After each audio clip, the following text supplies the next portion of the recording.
the moment you've all been waiting for. It's time for the Steak for Breakfast Podcast. It's Friday, May 2nd, 2025, and this is the Steak for Breakfast Podcast, episode 582 and 583. Make sure you subscribe to the show. It's available across every downloadable podcasting platform.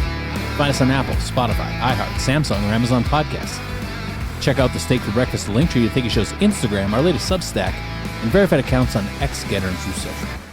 What's up, everybody, and welcome to the first of two big Friday editions of the show today. I'm Rowan. I've got Noah and Alan here with me today, and as always, there's lots of breaking news. President Trump rallies in Warren, Michigan to celebrate the accomplishments of his first 100 days. We have our first shakeup in the Trump administration as the new, now former NSA Director Mike Waltz is tapped to be the UN ambassador from the United States. President Trump assembles the America First Avengers in the West Wing for a cabinet meeting, and we'll get you the best of the rest of the headlines to take you all prepared and into the weekend. We've got a great slate of guests coming in here today as well. Wisconsin Congressman Tom Tiffany will be joining us. We'll catch up for the first time with Nick Langworthy from New York State. Representative Pat Fallon will be here as well, and another first-timer, Brad Knott from North Carolina, will be joining us as well. Before we get into any of our interviews, let's dive right into these headlines and change the way you consume your news. Smokey, this is not Nam. This is bowling. There are rules. Today, Junior, America, Steak for breakfast.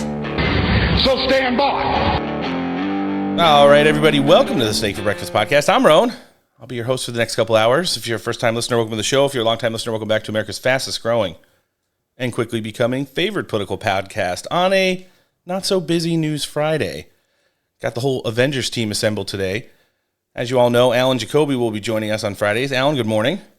Happy Freedom Friday, everybody. And since so many people had a good reception of Alan joining us last week, well, we decided to dust off Noah, and he's here today as well. Hi, Noah. Yo, what's happening? Oh, nothing much. Just the normal here on Steak for Breakfast. Guys, make sure you subscribe to the show. It's available across every downloadable podcasting platform. We prefer Apple and Spotify. And then check us out on social media. We're on all of them as well, but are most active on X. So, boys, great to have the whole team here. Happy first 100 days. We surpassed it during our recordings of the show on Tuesday. We're going to start off today with a little bit of Trump rally.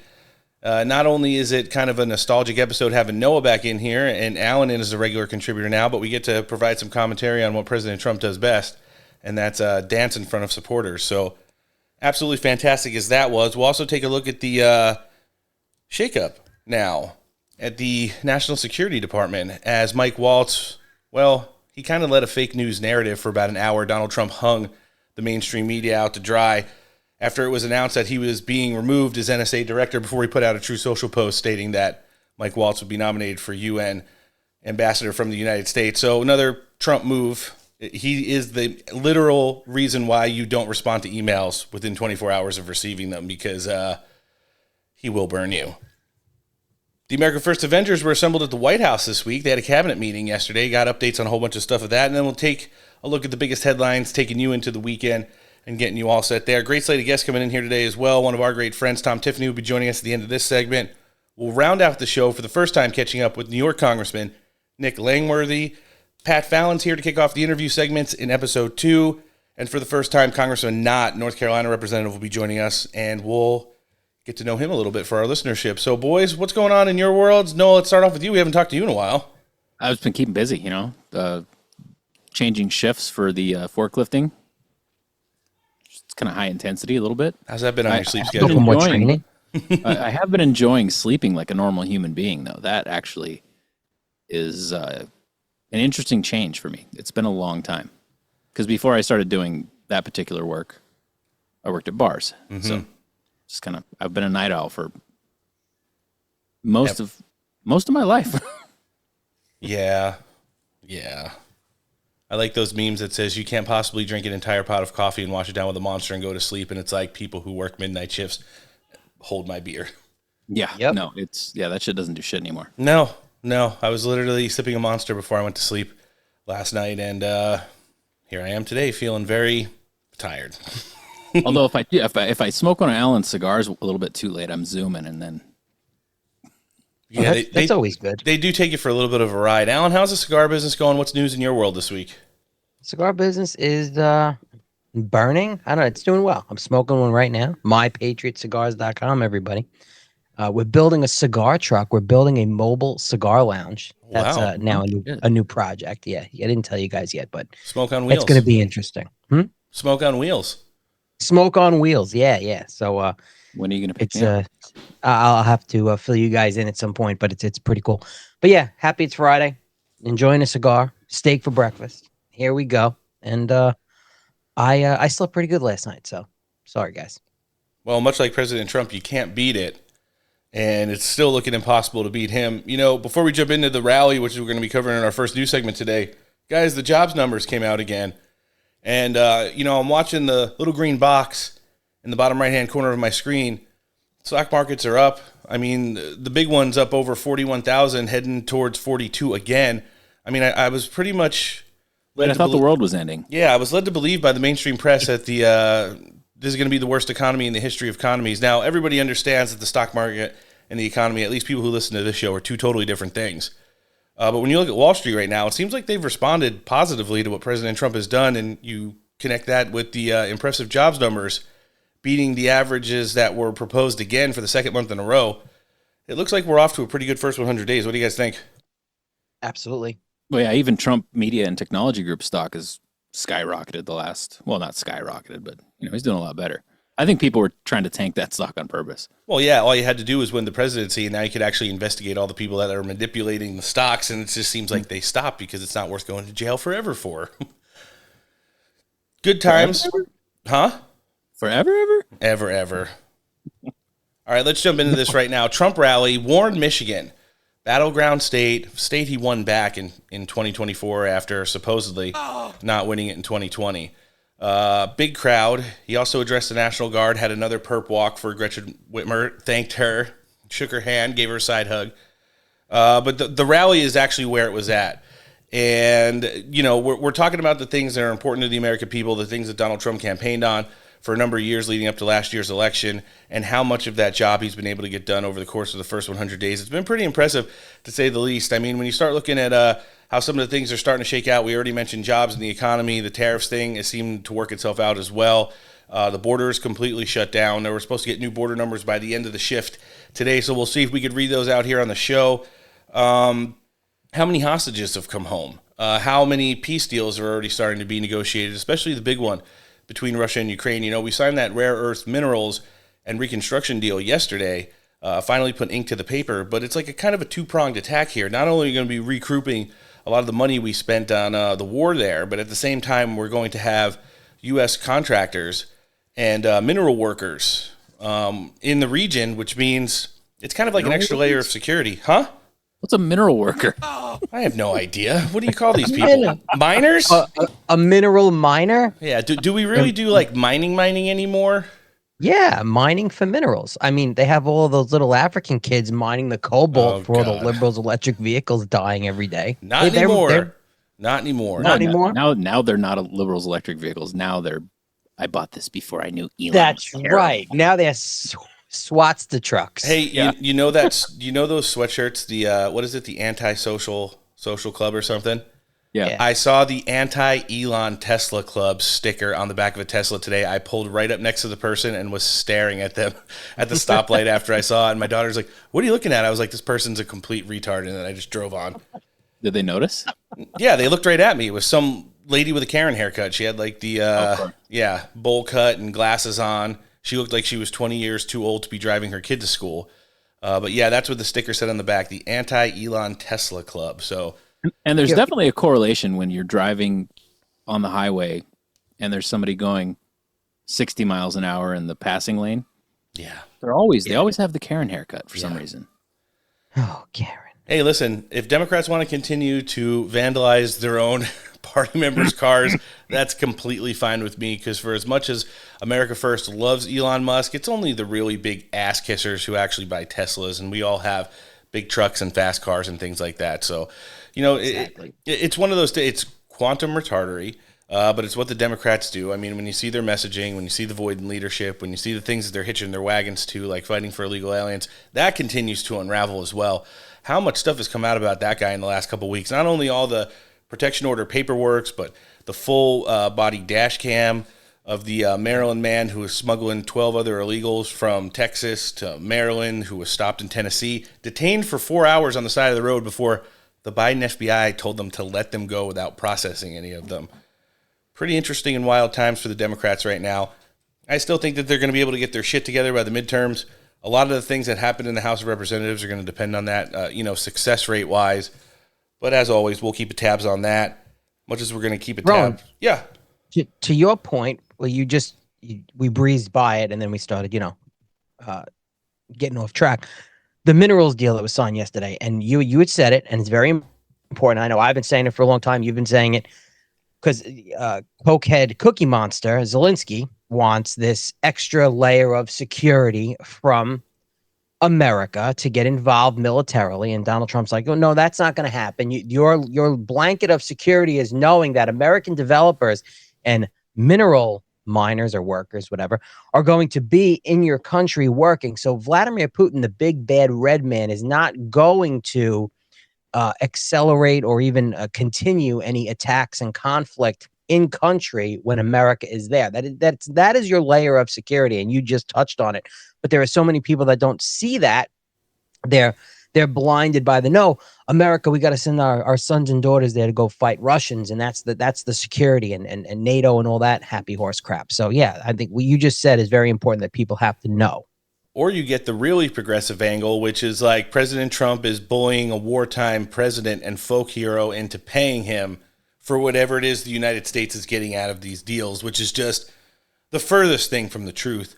I've actually heard from a couple people around Washington, D.C. that Russia was so pissed that we were finally able to ink that deal. They want to do a deal with the United States and let us mine for rare earth minerals in parts of Russia. So imagine standing on both sides of the border. You're like American contractors on one side and the other, and you're just waving at each other, and the only thing separating you are components of the military from Ukraine and Russia. Wild. It is, but again, it's the art of the deal. Noah, we've talked about this on the show for the last couple of weeks. Before we jump into the rally, just kind of want to get your take on it. It's the friendships that Donald Trump was able to cultivate with a lot of these world leaders during his first term in office. I'm talking about Xi Jinping, people like Vladimir Putin, and many others. But there are so many people underneath these state leaders who have been around since the Cold Wars, who have been around since the last kinetic conflicts that some of these countries may have been engaged in together, and want so much for one another's nations to fail that they don't care if the leaders are friends and are willing to go kind of above the fray for the greater good of the planet. Because, I mean, the next war that pops off is more than likely going to be nuclear, especially if it's between some of the big superpowers like the United States, Russia, and China. But how hard is that, or how difficult must it be for someone like President Trump to know that there's so many people in the defense industry and in the Pentagon and in the IC that want nothing more than the continued failures of China and Russia, but at the same time, it might be in, by risking the fact that President Trump could, negotiate some peace deals with these countries moving forward. It's an interesting angle. I don't think enough people talk about it, but I think the relationships between the world leaders kind of needs to circumvent how much of a cold shoulder there is behind the scenes and within the intel agencies of all of these countries as well. Yeah, I fully agree that there are components of the intelligence community and, you name it, any of these other government agencies that are actively rooting for this administration to fail, whether or not it's good for the country or not. Like, I'd venture to say that there's a lot of the stuff. So you have these huge, like George Soros types donors that are donating all this money into Act Blue and laundering money through whichever direction they are. Well, these people now will, rather than give that money, they'll just lose that money on purpose. Yep. That's like, the money's gone. They don't care. They have disposable income. And when it comes down to, if I can do this and it's going to make people suffer and it's going to make people hate this administration, they're going to do it. It's just like the holdouts in some of these federal agencies that don't want to do it. Like the military chick that wouldn't put Hegseth and Trump's photos facing the right way and stuff like that. Like, these are the people we're dealing with. When you see the craziest Karen with her stupid anti-Elon fucking Tesla club sticker on her car. Like, this is the mentality. And when you see these people, like the craziest people you see on the internet screaming by themselves in their car, a lot of those people, that mental retardation goes up into the levels of government as well. And no, it certainly does. I mean, there are people, and again, they've rooted out some of it, but there's people who put on a fake happy face every day and go in there and just try to slow down everything that's going on. It's easy for them, more easy now, to identify them and fire them. At the same time, people, they want to know why things aren't moving at such a rapid pace that we would think happened because we won the House, the Senate, and the presidency. But when you look at the inner workings and the infrastructure of the federal government, I mean, you're talking about millions of employees across so many different bloated agencies spread out all over the country, whose only goal is to outlast and slow down the agenda that President Trump won with. So, if they can drag their feet long enough and cause chaos, and if they drag their feet for enough time and slow things down and make their employees miserable, like, they don't care. It's a means to an end for them. They don't actually care about you. That's the thing. They only care about power. Yeah. And they see themselves losing it on almost a daily basis now. All right, so let's jump into this rally. Again, Warren, Michigan, battleground state, one of the big cities that President Trump won. A lot of industry tied into the automotive sector in this component as well. Just a perfect place for President Trump to go, in my opinion, to start off his second term and celebrate those first 100 days. We're going to get things started with the top of the rally talking about just that. Let's listen. But I'm thrilled to be back in this beautiful state with thousands of proud, hardworking American patriots. And we're here tonight in the heartland of our nation to celebrate the most successful first 100 days of any administration in the history of our country. And that's according to many, many people. This is the best, they say, 100-day start of any president in history, and everyone is saying it. We've just gotten started. You haven't even seen anything yet. It's all just kicking in. The way that he drags the press now with some of the commentary that he gives on this stuff is just absolutely fantastic. You see these polls. And again, they put out these polls right around the 100 days that came off, which showed President Trump's numbers, which were well over 50% for the entirety of the first 100 days that he was in office, right up until a few days before we hit that actual milestone, and show that he's dipping so low in the 40s. The only president that he was polling lower than was himself during his first term, showing that like Joe Biden was at 55% and Obama and George W. Bush were both in the 60s. At this stage of their second terms in office. But here's the deal. You start looking at the crosstabs. You start looking at the numbers within the numbers there. It turns out that it's like an 80-20 Democrat respond to Republicans who are usually working when they call for these polls.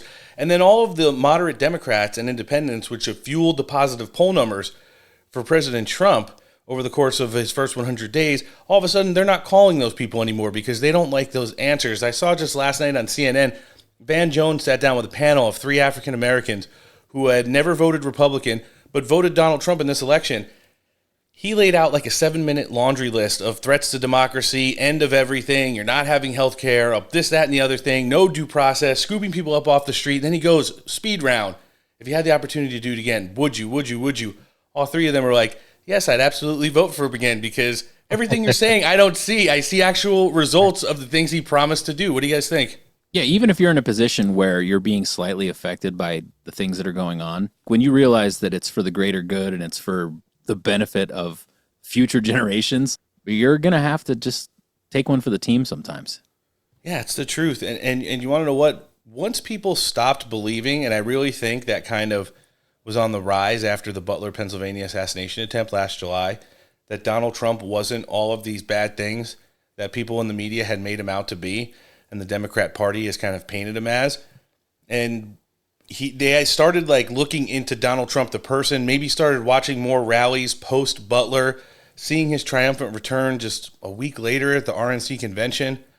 I really think people bought onto the fact that like, I've actually been lied to. And not only do I feel absolutely horrible about it for being essentially an NPC, but I'm going to use my brain when it comes to not only voting, but deciding on what people are going to legislate for me moving forward. And I think it's made a huge impact on the success of President Trump's first 100 days and is going to make for the success of the entirety of his second term in office.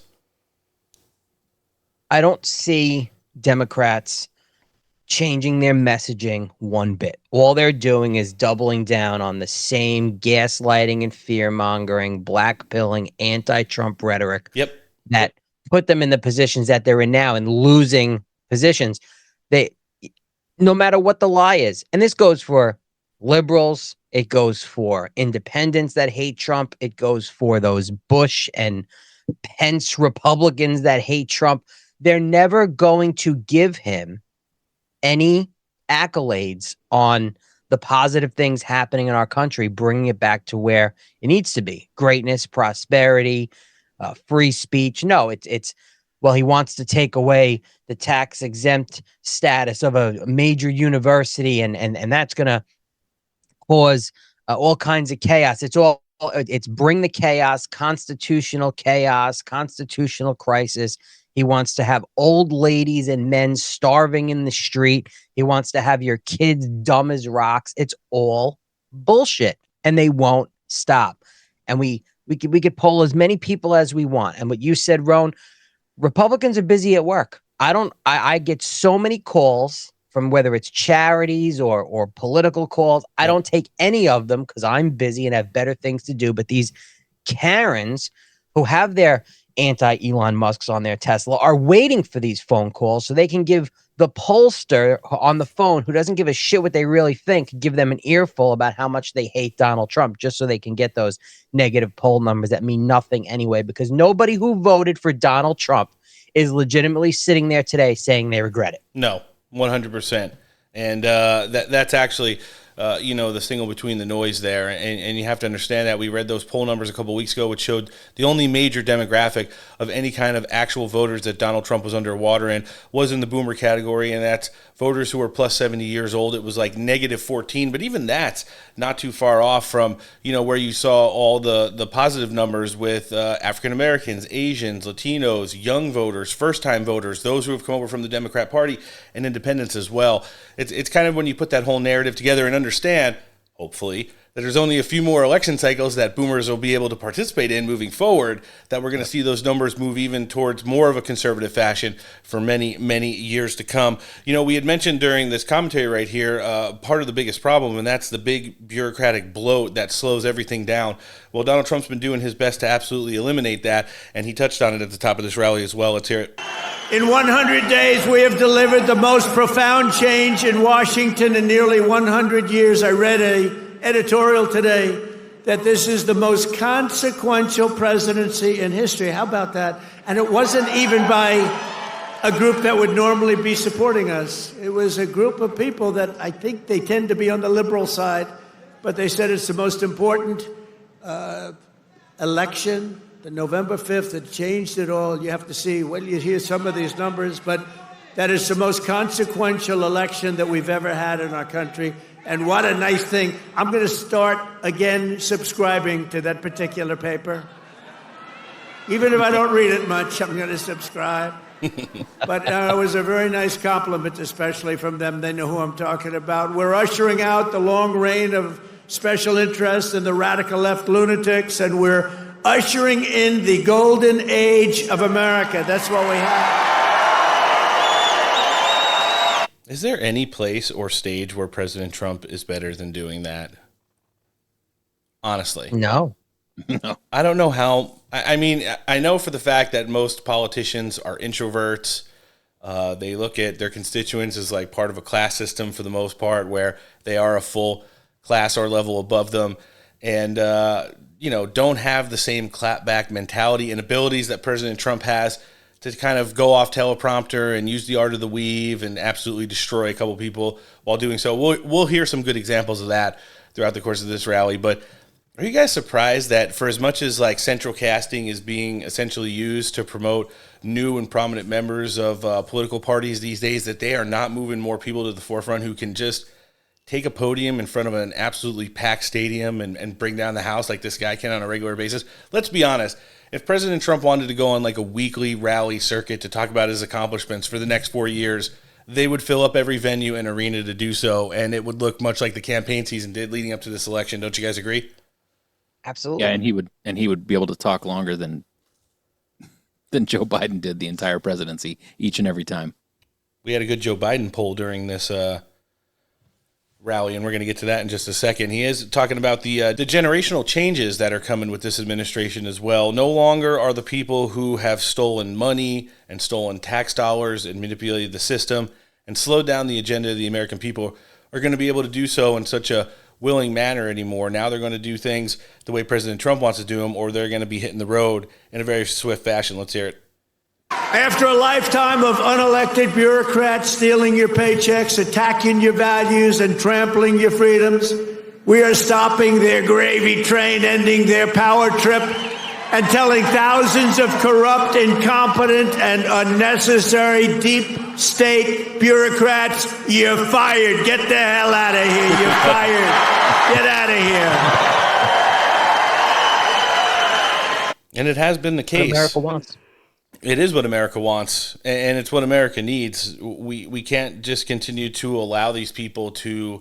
I mean, we've heard so many people that worked for President Trump in his last administration leading up to this election come in here, deputy chief of staffs like Theo Wold, Kash Patel, et cetera, those who worked and headed agencies like Dr. Ben Carson, who said, man, we could have gotten so much more stuff done if that bureaucratic blob right beneath the administrator heads didn't exist.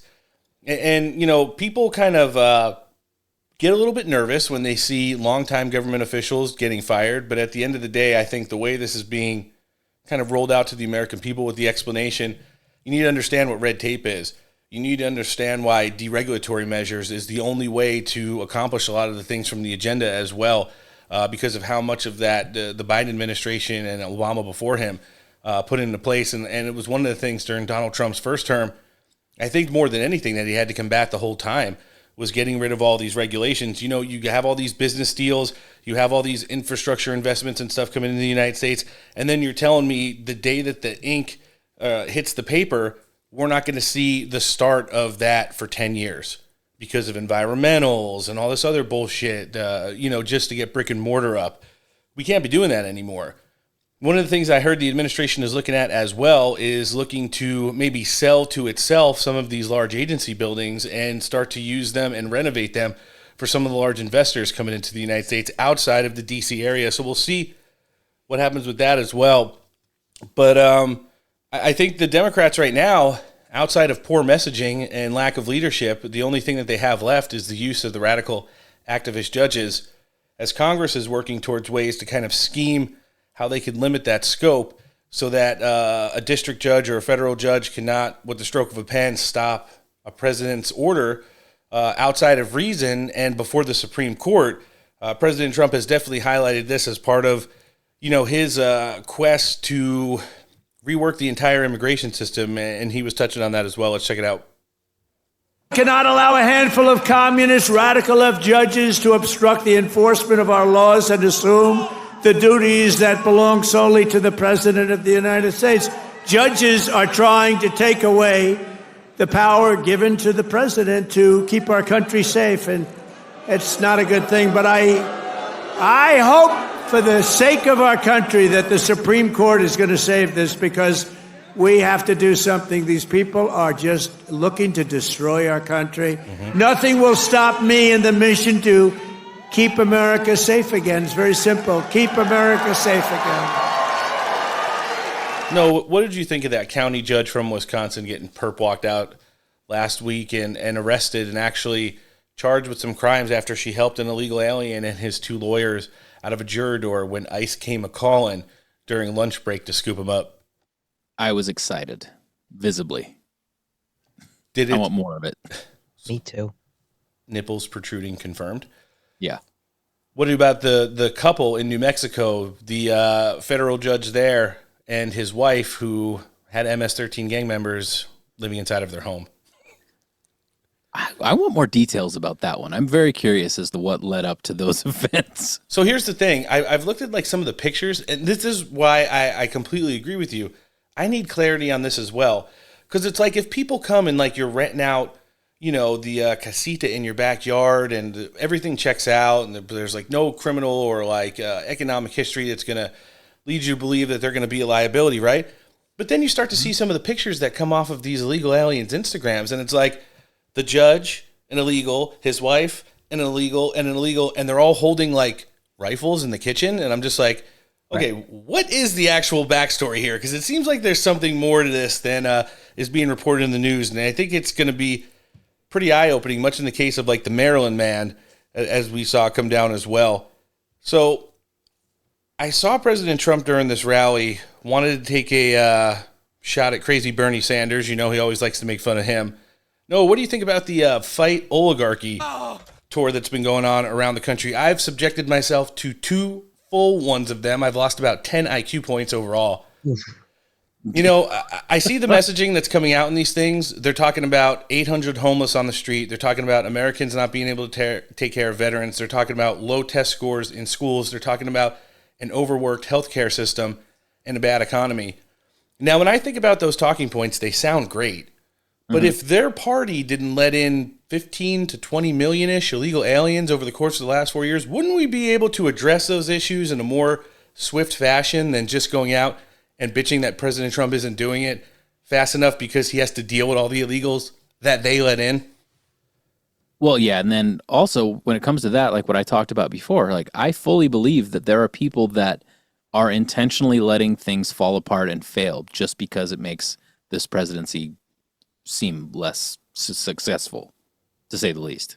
Yeah, what do you think, Alan? I mean, it's Democrat Playbook 101, rejection, projection, deflection in its purest form. Yeah, all the things they talk about are great, and to me, it's they're deflecting and distracting from what happened the last 4 years of letting upwards of 20 million illegals in. They don't want to talk about that. They don't want to talk about the gangs and the violence and the fentanyl, and the nursing students getting raped and their heads bashed in with rocks. It's no, look, we have homeless people on the street. Yeah, all of that is true, and we have a president now that wants to fix the agencies to make sure that is fixed. We have a president now that wants to get rid of the regulation, like you said earlier, that deters new projects and new initiatives from getting started because of all of the regulation. Correct. And then that is a gateway for when this presidency is over for the next guy who may be a retard wants to get rid of all of those things and put the regulation back. So this also brings me to, it should bring everybody to, Congress has to get off their ass and make sure that Donald Trump's agenda is, his executive orders are codified into law as soon as possible. The clock is ticking. I get it. Some things are happening. Chuck Schumer is, shit all over the SAVE Act, and they want their illegals registered to vote. They're not gonna. That is their holy grail that they will not compromise on and call everybody racist who disagrees with them. It's anyone who can torpedo anything in Donald Trump's presidency to keep the regulation, to keep the status quo, to keep over 400 government agencies intact, will do it. It's the truth. And, the one thing Donald Trump was torpedoing during this rally was the crowd sizes that Bernie Sanders and AOC were bringing in. Listen, anybody who's anyone can probably fill a high school gym, but don't ever compare a rally size to President Trump, especially when it's those two morons. Let's check it out. They have no candidates. And when they say that Bernie's probably the best they have. By the way, he's about 7 years older than me, more, 8 years older. One thing I got to give him credit, he's a lunatic, but he's still pretty sharp.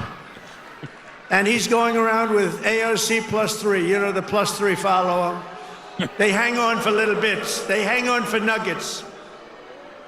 And they get crowds. They say, our crowds are so much bigger than their crowds. Their crowds are small. If I ever had a crowd like their biggest crowd, they'd say it's over for Trump. It's true. It is true. I mean, Bernie Sanders bragging about how he gets like 13,000 people out in a reddish area of California is not really a win or I think a needle mover for anybody. Plus, when you hear about the stuff that they're talking about, again, all of the things that the government can't really address in the same fashion because of the illegal alien problem that the Democrats initiated and now we have to deal with. It's just, there's a lot of infighting going on in the background. I've been hearing reports off the Hill over the past couple of days. Some of the Congress people who are coming into the show today have also confirmed the Democrats are at each other's throat over, standing up for illegal aliens. Some of them just don't want to do it anymore and want to move away from issues like the Maryland man. and only trying to roadblock Trump, they don't feel is going to be a prudent measure to let them see any kind of sustained success outside of House Republicans not being able to get anything done in the midterm elections. So they are running into some big problems, much like Joe Biden had when President Trump brought him up. I think we get a little beach chair commentary, but we're going to get a big, beautiful poll on Joe Biden as well. Let's hear it. Crooked Joe or Sleepy Joe? Ready? What's a better name for us to call him? Sleepy Joe or Crooked Joe? I think Crooked Joe wins it. Sounds like it. Trump was surprised. He's crooked. I'm not surprised. It happens. I sort of loved Sleepy Joe. It just had a nice ring to it. Because he had one ability I didn't have. He goes to the beach, right? And he could fall asleep on a cottage drooling out of the side of his mouth. And he'd be sleeping within minutes, carrying the aluminum chair, the kind that's meant for old people and children to carry. It weighs like about 4 ounces. And he couldn't get his feet out of the sand.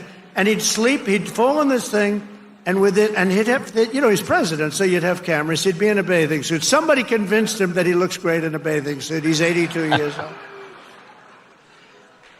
Cary Grant didn't look great in a bathing suit when he was 82. You don't look great. At some point you have other assets, okay? But that's not right. But he'd go and he'd walk in the sand, and he'd fall into that thing, and within seconds he was sleeping. I'd be tossing and turning and scheming and thinking and saying, how am I going to beat China? How am I going to stop the war with Russia and Ukraine? This guy could fall asleep with cameras blazing, right? Not too many cameras were blazing, but enough were blazing that you saw it. I thought it was a great ability that he had, actually. I still can't believe we just got done to 4 years of Joe.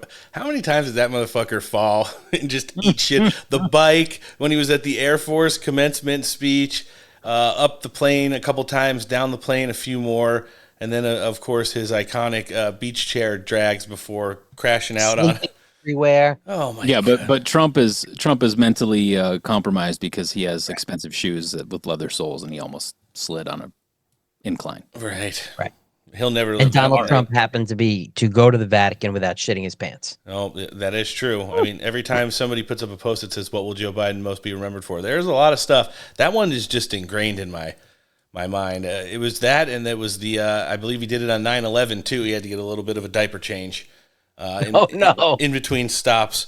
Yeah, it's just crazy how much has changed in these first 100 days, and what we're looking forward to in the future. It's been rough, and President Trump's going to get into this at some point. I think it was during his cabinet level meeting today. I pulled the clip for it later in the show where he talks about it's not just about course correcting, because the ship is just a big, long, slow turn after being catapulted down this way where we were almost going over the cliff for so many years. I mean, when you think about how bad it actually was when Joe Biden was there, some of the stuff that's come out that said either his wife or, God forbid, Hunter Biden were making some of the top shots and calls for our government in this country. And when it wasn't those two, it was a group of 25-year-old pronoun-laden, blue-haired, fat staffers.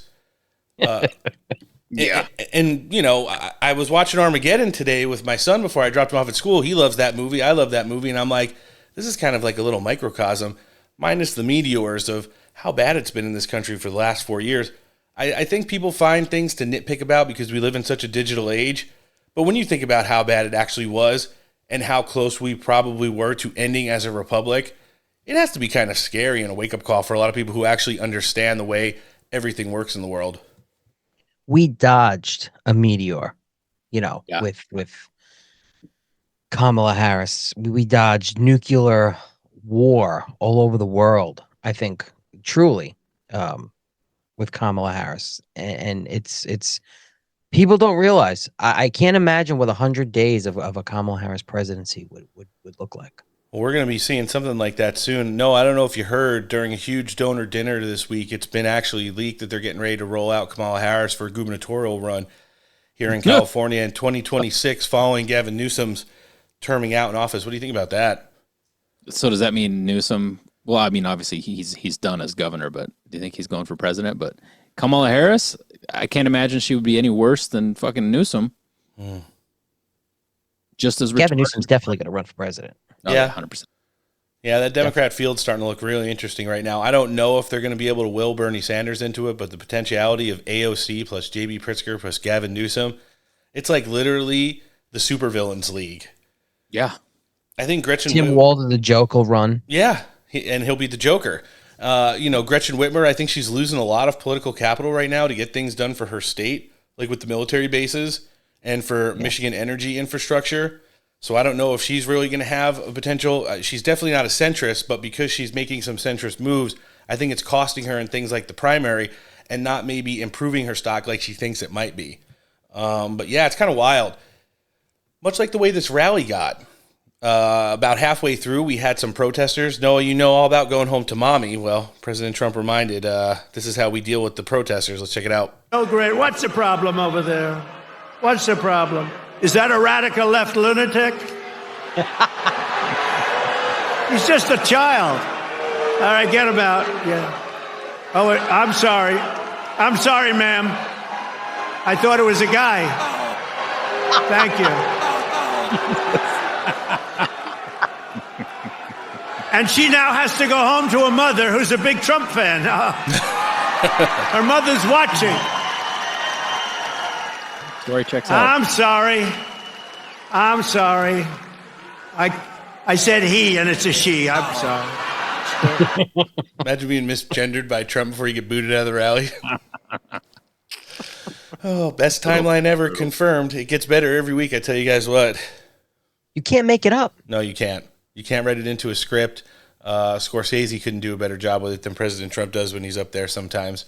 And just think, the world is like several billion years old, the universe even older, and we're all here for this little part of it right now. It's the absolutely best timeline ever, and I'm enjoying it every single time we get together and are able to do the show. Which leads me to, guys, wherever you're listening to the show today, hope you're enjoying the first of two Big Friday editions of the Steak for Breakfast podcast. Share our show with your friends, family, coworkers, and loved ones, and then head over to your favorite podcasting platform like Apple, Spotify, iHeart, Samsung, Amazon Podcast, or wherever you're hearing the show. Subscribe for free, rate it 5 stars, and make sure you leave a review. And then you can check us out on social media. Twitter, Getter, True Social, Instagram, and TikTok is where we have accounts. Find them, follow them, hit the notification bell. You'll never miss out on all the great stuff we've got going on down here at Steak for Breakfast. So one of the things that President Trump used as art of the weave within his rallies leading up to the election cycle, which just really drove the left, especially the media, nuts, was talking about water pressure and shower heads. They get so mad. I don't know why. I know it's because it's a counter narrative to the Green New Deal, but they would just fucking melt down over it.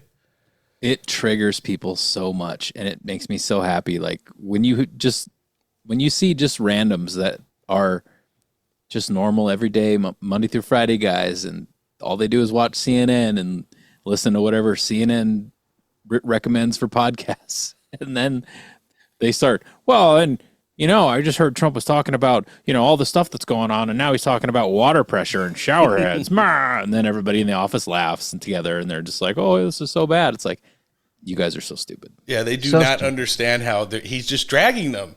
He's just dragging them. And then he starts talking about, like, I have this big, beautiful head of hair. There's no way I could get it washed and shampooed probably without proper water pressure. And it's just like, oh, my God. And they don't even realize it. And they will go on there for a panel 30 minutes straight.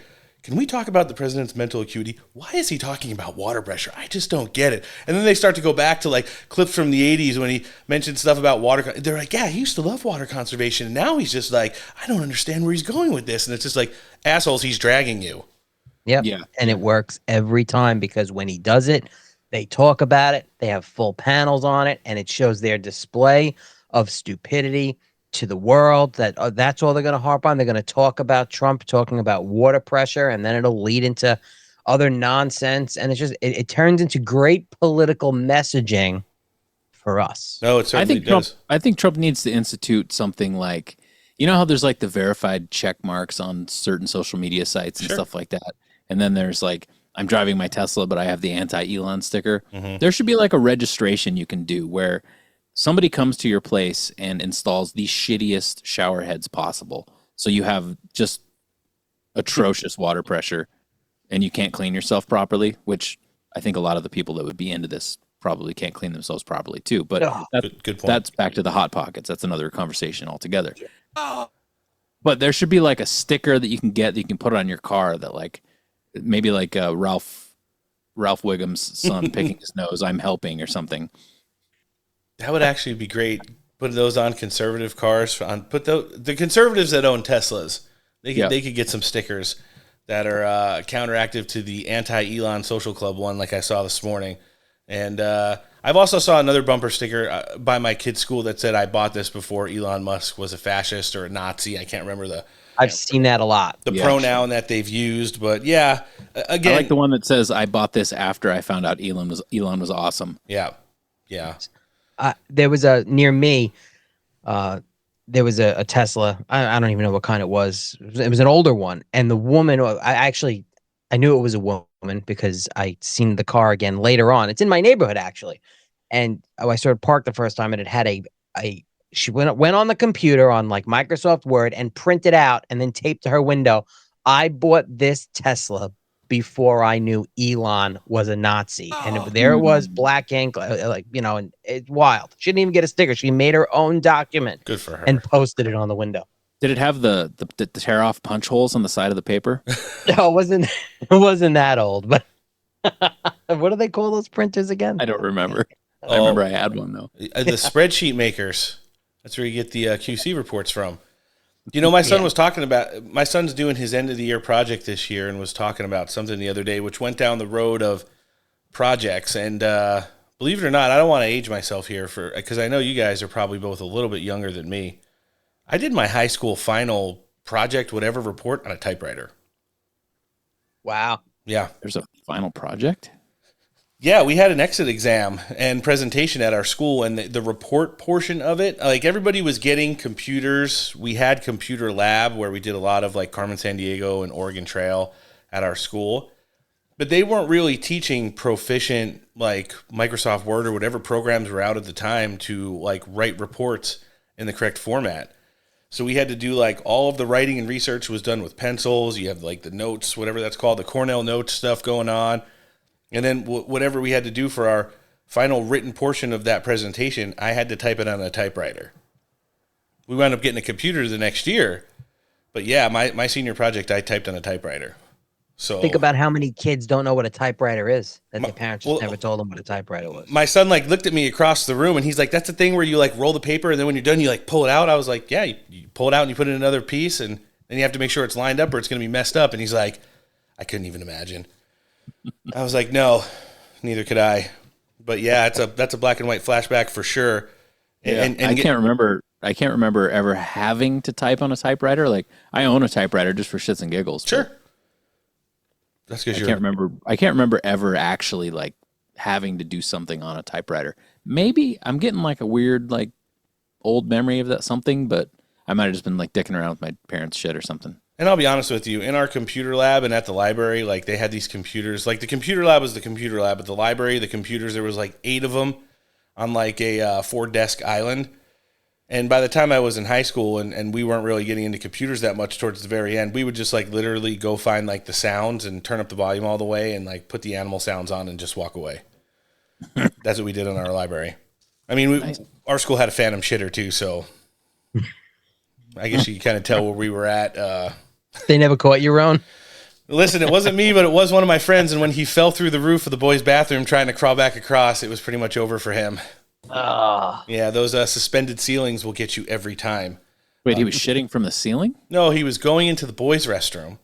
He was pushing the tile up at the urinals, climbing up into the ceiling, going over to the girls' bathroom, going down into the girls' bathroom, and then pooping in the sink. Wow. Yeah. That's amazing. Yeah. That's a lot of legwork. Yeah. I wonder whatever happened to my good friend Steve. I'm sure he went on to bigger and better things probably.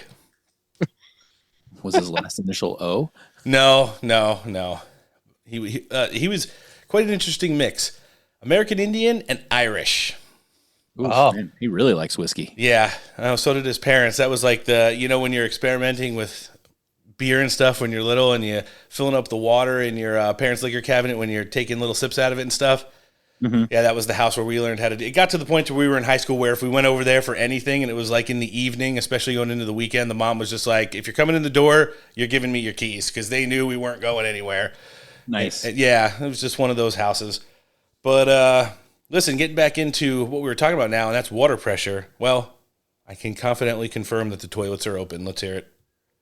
Eat everything I can get. I don't need to be under a shower trying to get water to come out of that damn thing. So we've opened up the shower heads, the faucets, the toilets, the washing machines that don't give you water. All of that stuff has been opened up, and we're giving you gas ovens, gas stoves, if you'd like. No more electric. You can have electric if you want. I have a lot of friends, they like gas better. You're supposed to sell your gas stove or get it, I don't know, who do you sell it to? Maybe another country, because we're the only country that would be so stupid to that. But there's a lot of jokes that can come out of that one, too, but I'm not even going to go there.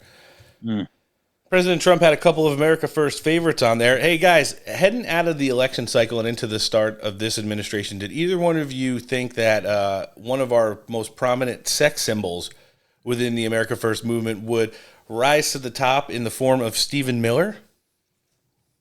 Yeah. Wait, what? People just absolutely melt down over him. It's definitely not his looks. No. I mean, listen, he's MAGA's favorite nerd. Yes. We can say that. He is MAGA's favorite nerd. And he's a nice guy. He's very, very smart. But a sex symbol? I mean, maybe with a paper bag. I don't know. Sorry, Stephen Miller. I'm sorry. I love you. I think we all love him. But a sex Wait, so symbol? he's like a internet phenom now? Yeah. Oh, he's like the MAGA darling. People just go crazy. Listen, I'm going to play the clip of him. President Trump called him up on stage. He's like the chief administrative assistant, deputy chief of staff. He's in charge of trade, immigration, policy. He walks down Pebble Beach, which is apparently what they call the driveway roundabout outside the White House every day, and just drags the media on an hourly basis as well. Listen to the roof absolutely get blown off this place when President Trump invites him up on stage. Check this out. unbelievable. Hey, Stephen, come up here fast. The great Stephen Miller. Do we like Stephen? Where is Stephen? Come here, Stephen. I love this guy. I love this guy. There is nobody smarter or tougher than Stephen Miller. Stephen, say a couple. Who's enjoying 100 golden days of America?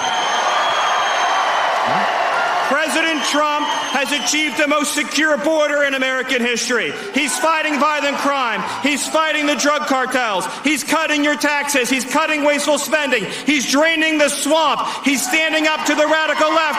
He's standing up to the communists, and he's making America stronger than it's ever been. President Trump will never stop fighting for you, your children, and your family, and President Trump will make sure that in this country, not illegal aliens, not criminals, not gangbangers, but American citizens come first, last, and always. Thank you. And thank you, President Trump, for being the greatest president in American history. And get that guy at WWE cameo. Oh, listen, nobody does the art of the promo better than President Trump. I mean, for someone, he just loves wrestling so much, and you really have to understand, for the listeners out there who missed the Attitude Era, just go back, jump on some YouTube, jump on some Rumble, and go to some of the great WWE or even WWF channels that highlight the promos of the Attitude Era. When you watch the way that these things were done, the props that they used, the angles, the narratives, President Trump gleans so much of that into his, political repertoire. It's amazing to see. I mean, I know his friends with the McMahons probably have a lot to do with this as well. But Alan, even you have to admit, it's like sometimes watching The Rock and Triple H out there bantering back and forth when you know the only thing they're doing is cranking the ratings. Absolutely. And listen, Donald Trump is a great showman. He's been in show business since he's his entire life, you can say one way or another, and he's great at it, but he's also great about delivering. It's not just an act with President Trump, because he's the same off camera as he is on camera, and the only thing that matters, I think, which should matter to everybody, is how genuine he is on loving America and wanting every American, no matter their status, their class, whatever you want to call it, wants everyone to succeed and have the opportunity. He's not like, there will never be another political figure like Donald Trump. To your point earlier, we were talking about these other politicians. No matter how young and energetic they are, and Roan, we know so many of them, a lot of them personally, they could never sit at a rally and speak off the cuff for an hour and a half. They would stick to the teleprompter, be done with their 20-minute speech. And a lot of people don't realize Donald Trump's speeches at his rallies, if he stuck to the teleprompter and didn't ad-lib once, he would be done in 20 minutes. Yep. Mm-hmm. He's able to, he's a monster, and we will never see that again in anyone, not in JD Vance, not in Byron Donalds, not in any of these people that MAGA holds to this high standard. That there will be ever be another Donald Trump. P.T. Barnum would blush at watching Donald Trump do his thing right now, especially when it's not in sports or entertainment, it's in politics, and how he's been able to turn that in. It's even like what we were just talking about with the whole WWE, the sports entertainment component. He's been able to bring that mentality into politics and literally turn that into what it is. I mean, even when he's like railing on Joe Biden and AOC and Bernie Sanders, that is much in the same way. And it's not like he's talking about like their political stances or bad decisions that they made as leaders of the free world, or as, over their constituents of states and districts and things of that nature. When he starts talking about the beach chair and so, that is WWE right there. He's literally shaming the person for being the person while he's encapsulating it around all of the things he did bad politically. I think it's absolutely hilarious. I think it's also awesome that we might be having a new person that's rising to the top in regards to replacing Mitch McConnell for senator in Kentucky. CNN's Scott Jennings surprisingly was called on stage during this rally as well. Let's listen. We have a man here that I don't know, but he's defending me all the time on CNN. And he defends me really well, but he can't go too far, because if he goes too far, he'll get fired. I said, you're amazing. You can take it right to the edge. And he really does a good job. He's not allowed to go any further. He would be off, if he really went totally crazy, which he'd like to do. But I think he's terrific. Scott Jennings. Where's Scott? That's the writing on the wall right there. Scott? Yep. Come here, Scott. This guy, really, I've watched him for years. I don't know him. But he likes Trump. Come here, Scott. Oh, CNN, this is the end of Scott. No, who cares? Don't worry, we'll take care of you, Scott. Scott Jennings, really great. Thank you. Michigan. We were flying in here today, and I said, look at these farms. I got to get a farm in Michigan, because when you own as many libs as I do, you got to put a place to put them all. Thank you all very much. Wow. I'd like to have him. Noah, what do you think? He'd be a good replacement for Mitch McConnell. We've been playing clips of him defending Trump on CNN, even though we know a lot of it is staged and just, he's a paid counter narrative. It seems like he kind of understands it. Yeah, that'd be amazing. Yeah, good guy right there. And Alan, what do you think? I enjoy watching him on CNN, and he does know how to make, like the cow, Anna Navarro, squirm in her seat, all of them. And that's the only time I'll watch CNN, put any time into it, is the clips of him.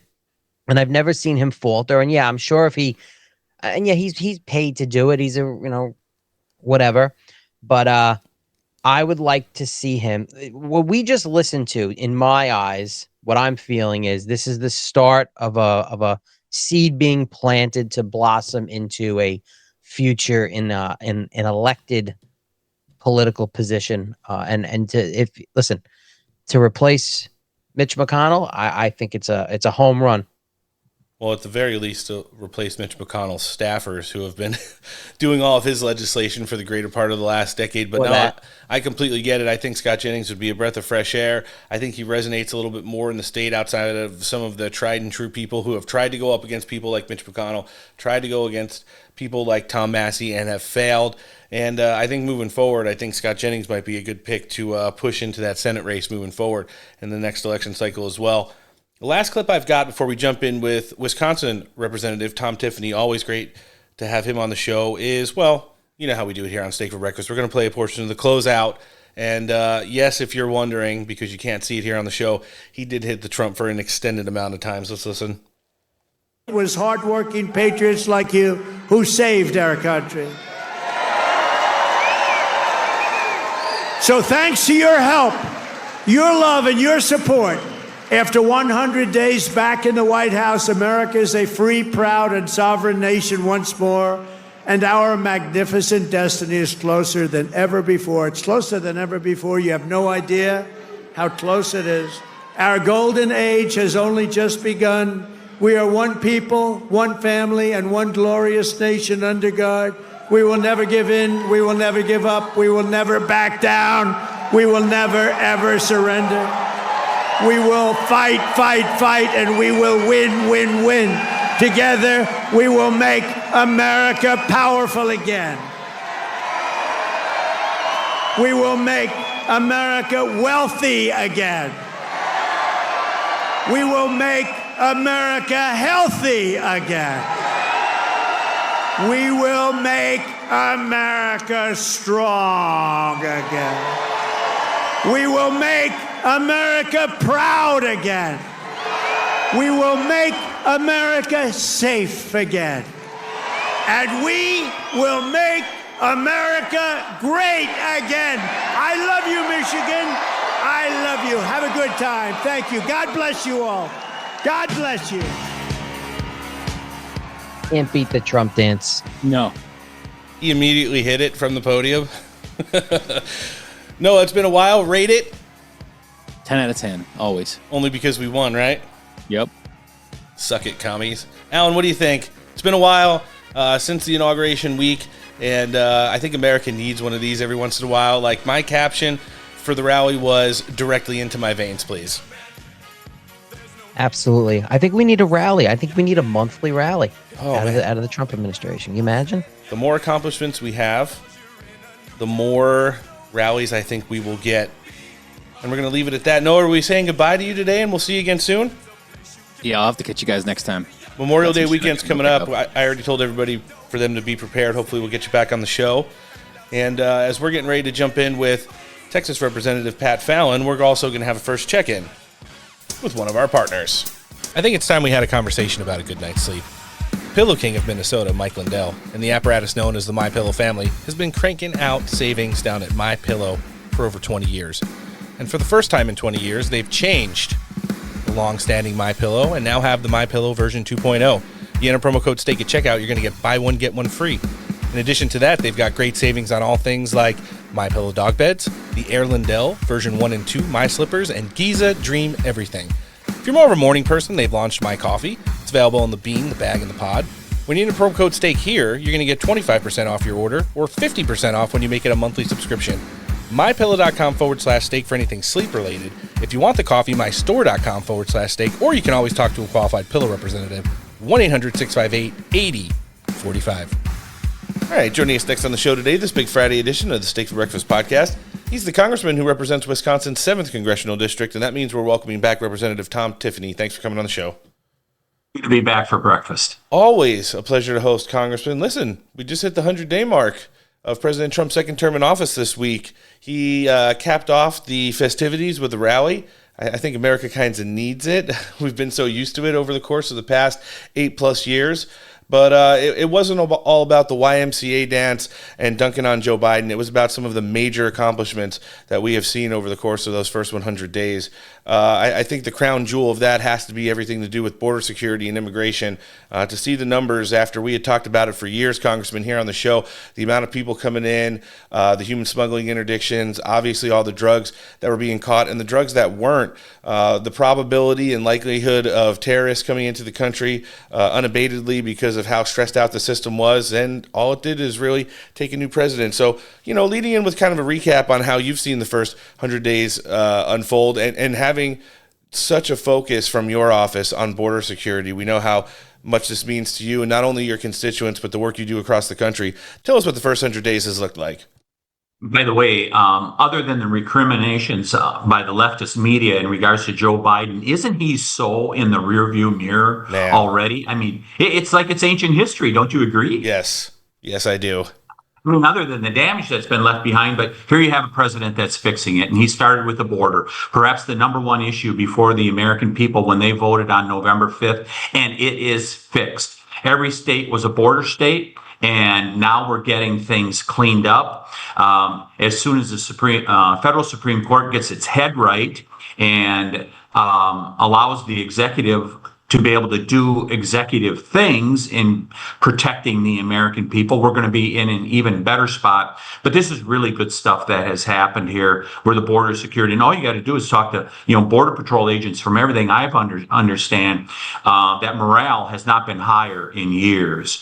That they're just, and I got to believe that the people working for ICE that were out there over the last 4 years and they could not do their job because Alejandro Mayorkas would not stand behind them. I suspect morale is good amongst them also, that they're able finally to do their job, which is to protect the American people, and they get to do it now. That's a great thing. Oh, it certainly is. I can tell you from what I've heard as well, morale is through the roof. I mean, I live down here in Southern California to see nothing except high-speed chases going on in and around where I live over the course of the previous 4 years.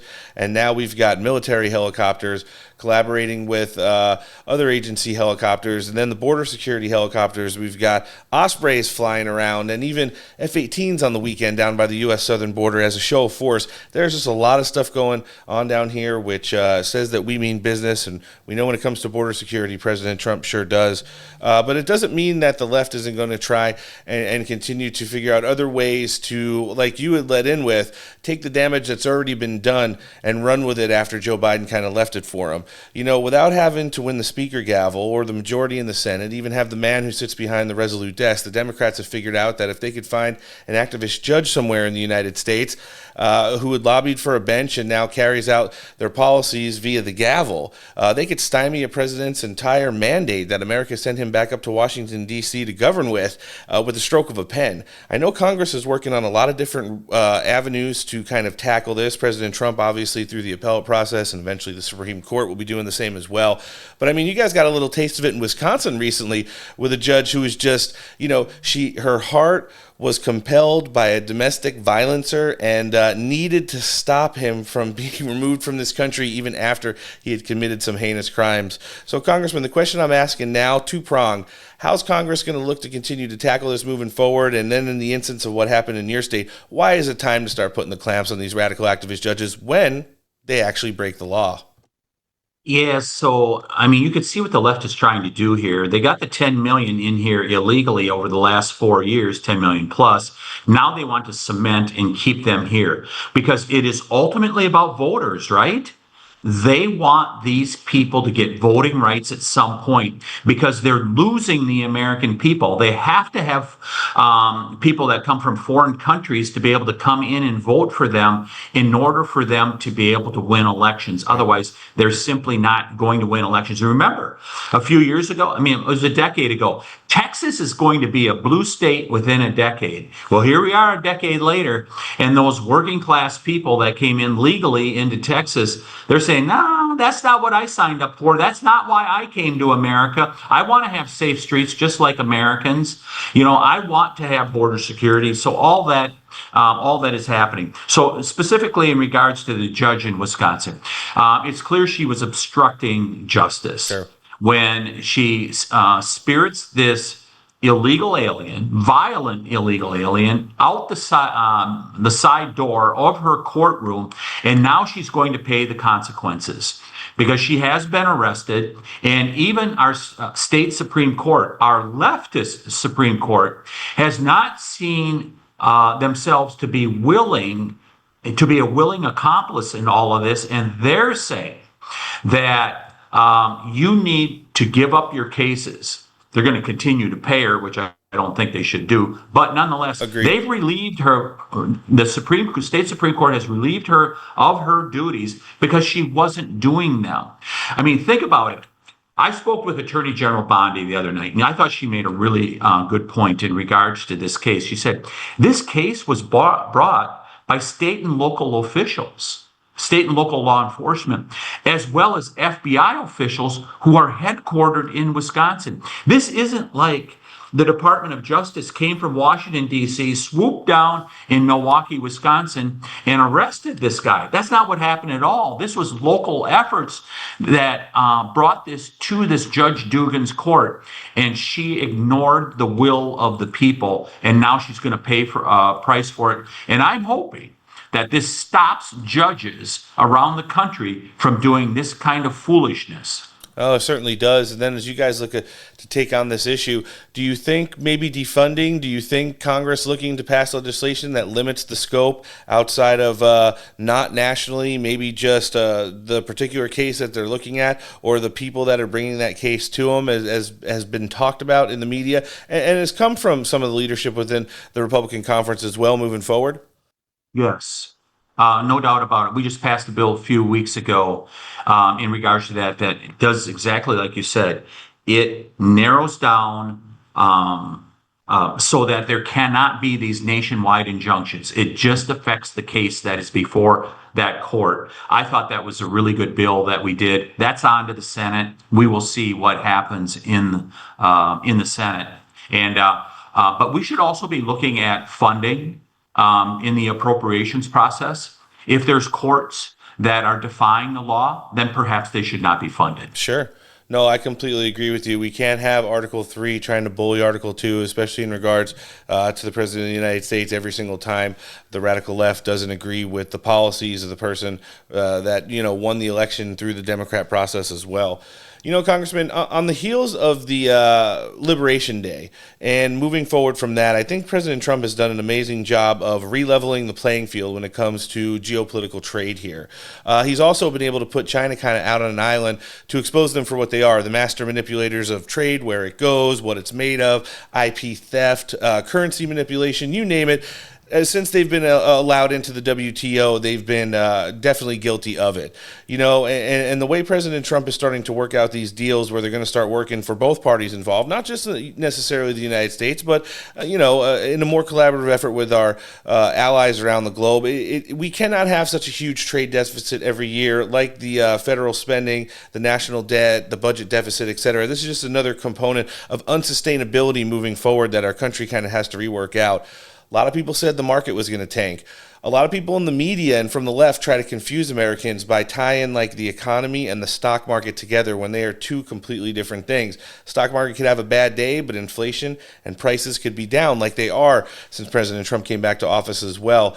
But now it seems like it's kind of leveled out. And as some of our allies and people that we have historically traded with are coming with new trade deals, and I feel like the relationship probably that President Trump does have with Xi Jinping moving forward will work something out that is okay for both parties moving forward. This kind of seems like just another component of the art of the deal where everybody said this is going to be an absolute disaster, an unmitigated nightmare, and it turned out to be like, okay, we ripped the Band-Aid off and everybody freaked out for a couple days, and now it's just back to business as usual. Yeah, for sure. What did it start out on January 20th? The price of eggs are too high. Where is that now? It's long gone. I mean, the left just keeps hurling stuff. But you have a president that says, I stand with Main Street and working class people before Wall Street. I mean, that's basically what he is saying. Now, I want Wall Street to do well. I hope they do well. Sure. But by God, Main streets have been hollowed out around the United States of America, including in my district. And it's largely because you've seen those manufacturers that have they lost their business overseas, and they lost it sometimes through intellectual theft of property. Yep. They lost it as a result of slave wages that were being paid in places like China, and that's not how it should work. So the reset is happening. And I believe that you're going to see industry and jobs come back to America. There are two things that I'm saying to the White House, though, that are really important. They need to continue on the regulatory reform part of it. Because if it takes 5 to 10 years to get a permit, they're not going to build factories and mills here in America. And the White House is doing a terrific job on that front. We need to do some work in Congress on that front also, so that these so that the permitting process aren't so long. The other thing is we need work requirements. 5 to 10 million people sitting on the sidelines that are able-bodied, they should be working rather than accepting benefits from the American taxpayer. We do those two things with the new trade deals that we're going to get, and I think you're going to see a rebuilding of American manufacturing capability, and that we make things. Once again. I'll make one other point. You perhaps saw a couple of weeks ago, I dropped the WTO bill. Yep. It is time for a vote in Congress that whether we should belong to the World Trade Organization. It has not served the interests of America. It served the interests of China, no different than the World Health Organization. Time for a vote. We haven't had it for 20 years. I'm calling for it. And you will probably get that done, Congressman. You're such a strong voice up there on Capitol Hill. In closing today, and as brief as an answer you can give, it's going to be a big couple weeks for conference Republicans now that you guys have reconvened for 5 or 6 weeks now heading into Memorial Day. Listen, here's the deal. I could frame it the best I can. There's some deadlines that President Trump, Speaker Johnson, the rest of the leadership want to happen in regards to reconciliation. Memorial Day for one, through the Senate by 4th of July. Is Congress and the Senate right now, they got the stomach, they got the will, they're going to get this done for the American people? People said that they talk about the first 100 days, and someone just wrote that I saw recently, I don't take credit for it, it's the next 100 days that are going to be the most critical. Correct. I agree. Through the end of July, before we take our August recess, that's the magic date for me, is the end of July. Are we going to get reconciliation done? Are we going to get some of these other bills done that are going to cement the executive orders that the president has put out there? This is the key time for Congress. Yeah, it certainly is, and we're going to have to wait. Hey, listen, all it does is give us the opportunity to invite you back at some point in the future to talk about it. Congressman, we've got everything live linked in the show description today, including a link to your congressional website. Where can we find you on social media? We'll live link that as well. At Rep. Tiffany. Easy money as it is every time we catch up with the man who's representing Wisconsin 7 and fighting for all of America First out there, Representative Tom Tiffany. Thanks for joining us on the show. Sir, have a great weekend, and we will see you again soon. Always great to be on. All right, there's a breaking news that happened in the commercial break. So what you're looking at photographs right now of Michael Waltz. He is the president's national security advisor, except for we just got news that he is going to be leaving the administration along with his deputy, Alex Wong. Of course, if you might remember the story of Signalgate. I don't know if that's for a particular reason, but there was some consternation among some people about Mike Waltz, who you might remember was a congressman, Green Beret, a long history and career in foreign policy. And I believe Jackie Heinrich is joining us now. I'm not sure. Is that right? No, Bill, sorry. I'm sorry. I got the news from Jackie Heinrich in the email. And, Bill, it's hard sometimes when we're not together. I didn't exactly know what was going on. No problem. Some other people had left, but this was maybe a little surprise? Yeah, it's day 102. And if you think about Trump 1.0, Dana, when he let General Flynn go early on, sometimes Trump has reflected on that as a big mistake on his behalf. And he really wanted to hold on to his people. Sure. His men and women. You know, Flynn works in the West Wing. Michael Waltz works in the West Wing also, in addition to General Flynn back then. It's a pressure cooker, as you know. It's a tough job. But Flynn right now is the first to go on day 102. All right, jump back into the news portion of the show here. We're not going to make as many mistakes as Bill Maluzhin was making there yesterday. I'm still Roan. Alan's here with me. Noah took off, and that was the breaking news yesterday that former Congressman, now former NSA Director Michael Waltz was relieved of his duties by President Trump and will no longer be serving in that context. But Not so fast, my friends. We're going to get to it and paint you the complete picture by the end of this segment. Have to state, though, it was great catching up with Representative Tom Tiffany. Whether we're talking about reconciliation packages or the NHL playoffs, he always brings it as one of the most loyal supporters of President Trump from the Cheesehead State. Alan, what do you think of the news about the first shakeup of the Trump administration? But it's not like Michael Waltz is getting kicked to the curb, just maybe a game of political musical chairs. What do you think?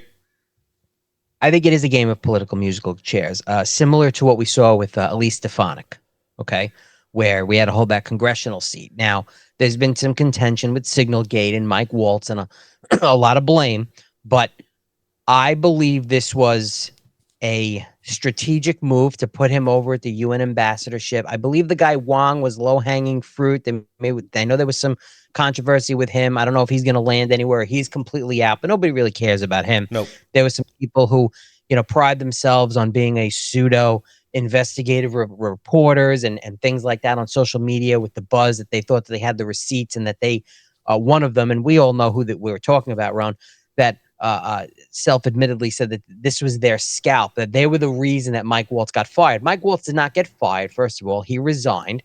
And I believe it was because President Trump felt that he would be better suited over at the UN. I also heard some other, I don't know if you heard this as well, Ron, but I did hear some stuff, some buzz from people, semi-inner circle, that the only issue with Mike Waltz apparently was that he was a little demeaning to the chief of staff, Susie Wiles, and treat her as staff when, well, she's not staff. No. She's an extension of the president. Yep. The director of national security, Mike Waltz, is staff or was staff at this point. I don't think that could have had something to do with it. This is just me spitballing here. But this is not the gotcha moment that the mainstream media and the Democrats, of course, and the Trump haters are trying to make it seem. It's just not. It's not there. And I will say, and I've always said this, they want to bring up the first Trump administration and all of the firings. Joe Biden fired nobody, and we saw all the debacles that went on in those 4 years. Correct. Donald Trump is a true leader, and he is the boss. And if you're not doing a job to his liking, he is going to fire you. And it would be a failure for any type of employer or boss, and President Trump included, to allow people to do bad jobs, and I'm talking about the first administration, and allow them to stay and not fire them and replace them.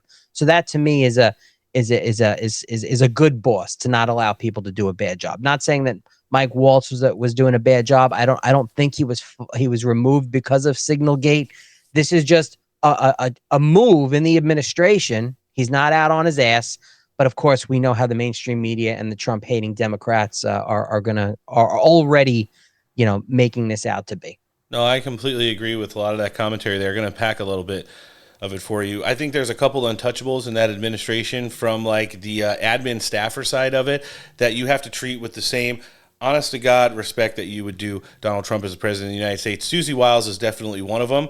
I think Stephen Miller's another. Probably Dan Scavino. If you want to branch out a little bit more, you probably have to walk a very respectful line with people like Margot Martin and maybe even Caroline Leavitt. Like, those are people that President Trump genuinely is invested in. Their families are close. They've been together for such a long time. And these are the people that have stuck shoulder to shoulder with the president through his high times and through his darkest hours. So, it's one of those things. I have heard that commentary, have been able to soft confirm it, like you have as well, talk to some people around the administration. There's also a little bit, listen, let's be honest, at the end of the day, there has to be some kind of a figurative pee-pee slap for Signalgate. It was a big fuck up. There was no national security compromise. There was no classified information like transmitted to some, rogue radical press member or anything like that. But at the end of the day, I know everybody kind of probably talked as much truth as they possibly could without bending it into a lie. But I think if you're looking at maybe a little musical chairs, maximizing talent, keeping Waltz and all the foreign policy things he is actually good at, while at the same time bringing in somebody else to be a new national security advisor, it seems like it's a win-win with still having accountability for that. And let's just be honest, Alan, at the end of the day, unless there is some like major, ridiculous documented scandal, Pete Hegseth is going absolutely nowhere. Nowhere. Pete Hegseth is not. I believe he is concrete there.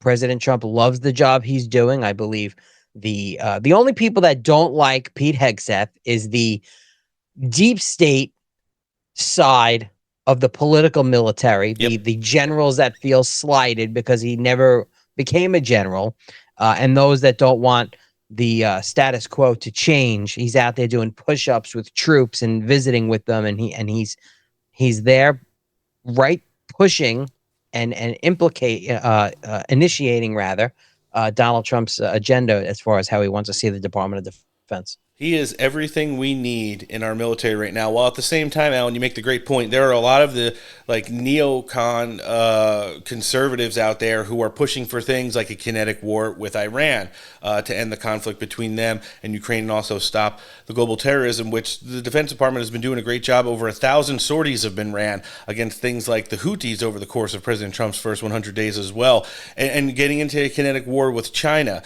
over Taiwan. So I think when you look at the cultures, I know Mike Waltz, he's got a big brain, but he's from the old school, and maybe at the diplomatic level, this is a better avenue for him to kind of advance his career and at the same time promote and extend the message of the Trump administration. Agreed. And I don't think there's a place where, Waltz is going to tell Donald Trump that, hey, I don't want that job, so I'm out. He wants to further his career. He has to further his career.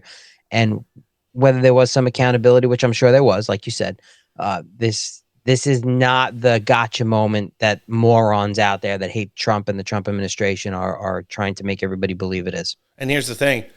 At the end of the day, we have the votes in the Senate, so as long as the Democrats want to grandstand on Singlegate, it's going to be gone, and so is that narrative now from the media, because they can figuratively say they've collected a scalp, but at the same time, we're again maximizing talent by having Waltz go over to the UN and then see who was going to get nominated for that NSA director position. It was weird, and you could hear it in that first clip we played, the visible or audible for you guys confusion from Fox News as Bill Hemmer and whoever his co-host was seemed to fumble back and forth over the breaking news because, 90 minutes before that breaking news came across, Mike Waltz was on Fox and Friends with Ron DeSantis and Brian Kilmeade, talking about some of the accomplishments of the first Trump 100 days in office, including the deal that was signed with Ukraine for rare earth minerals and reconstruction this week. Check it out. Your thoughts about what the audience should know about what this deal means to us here at home and Ukraine's security.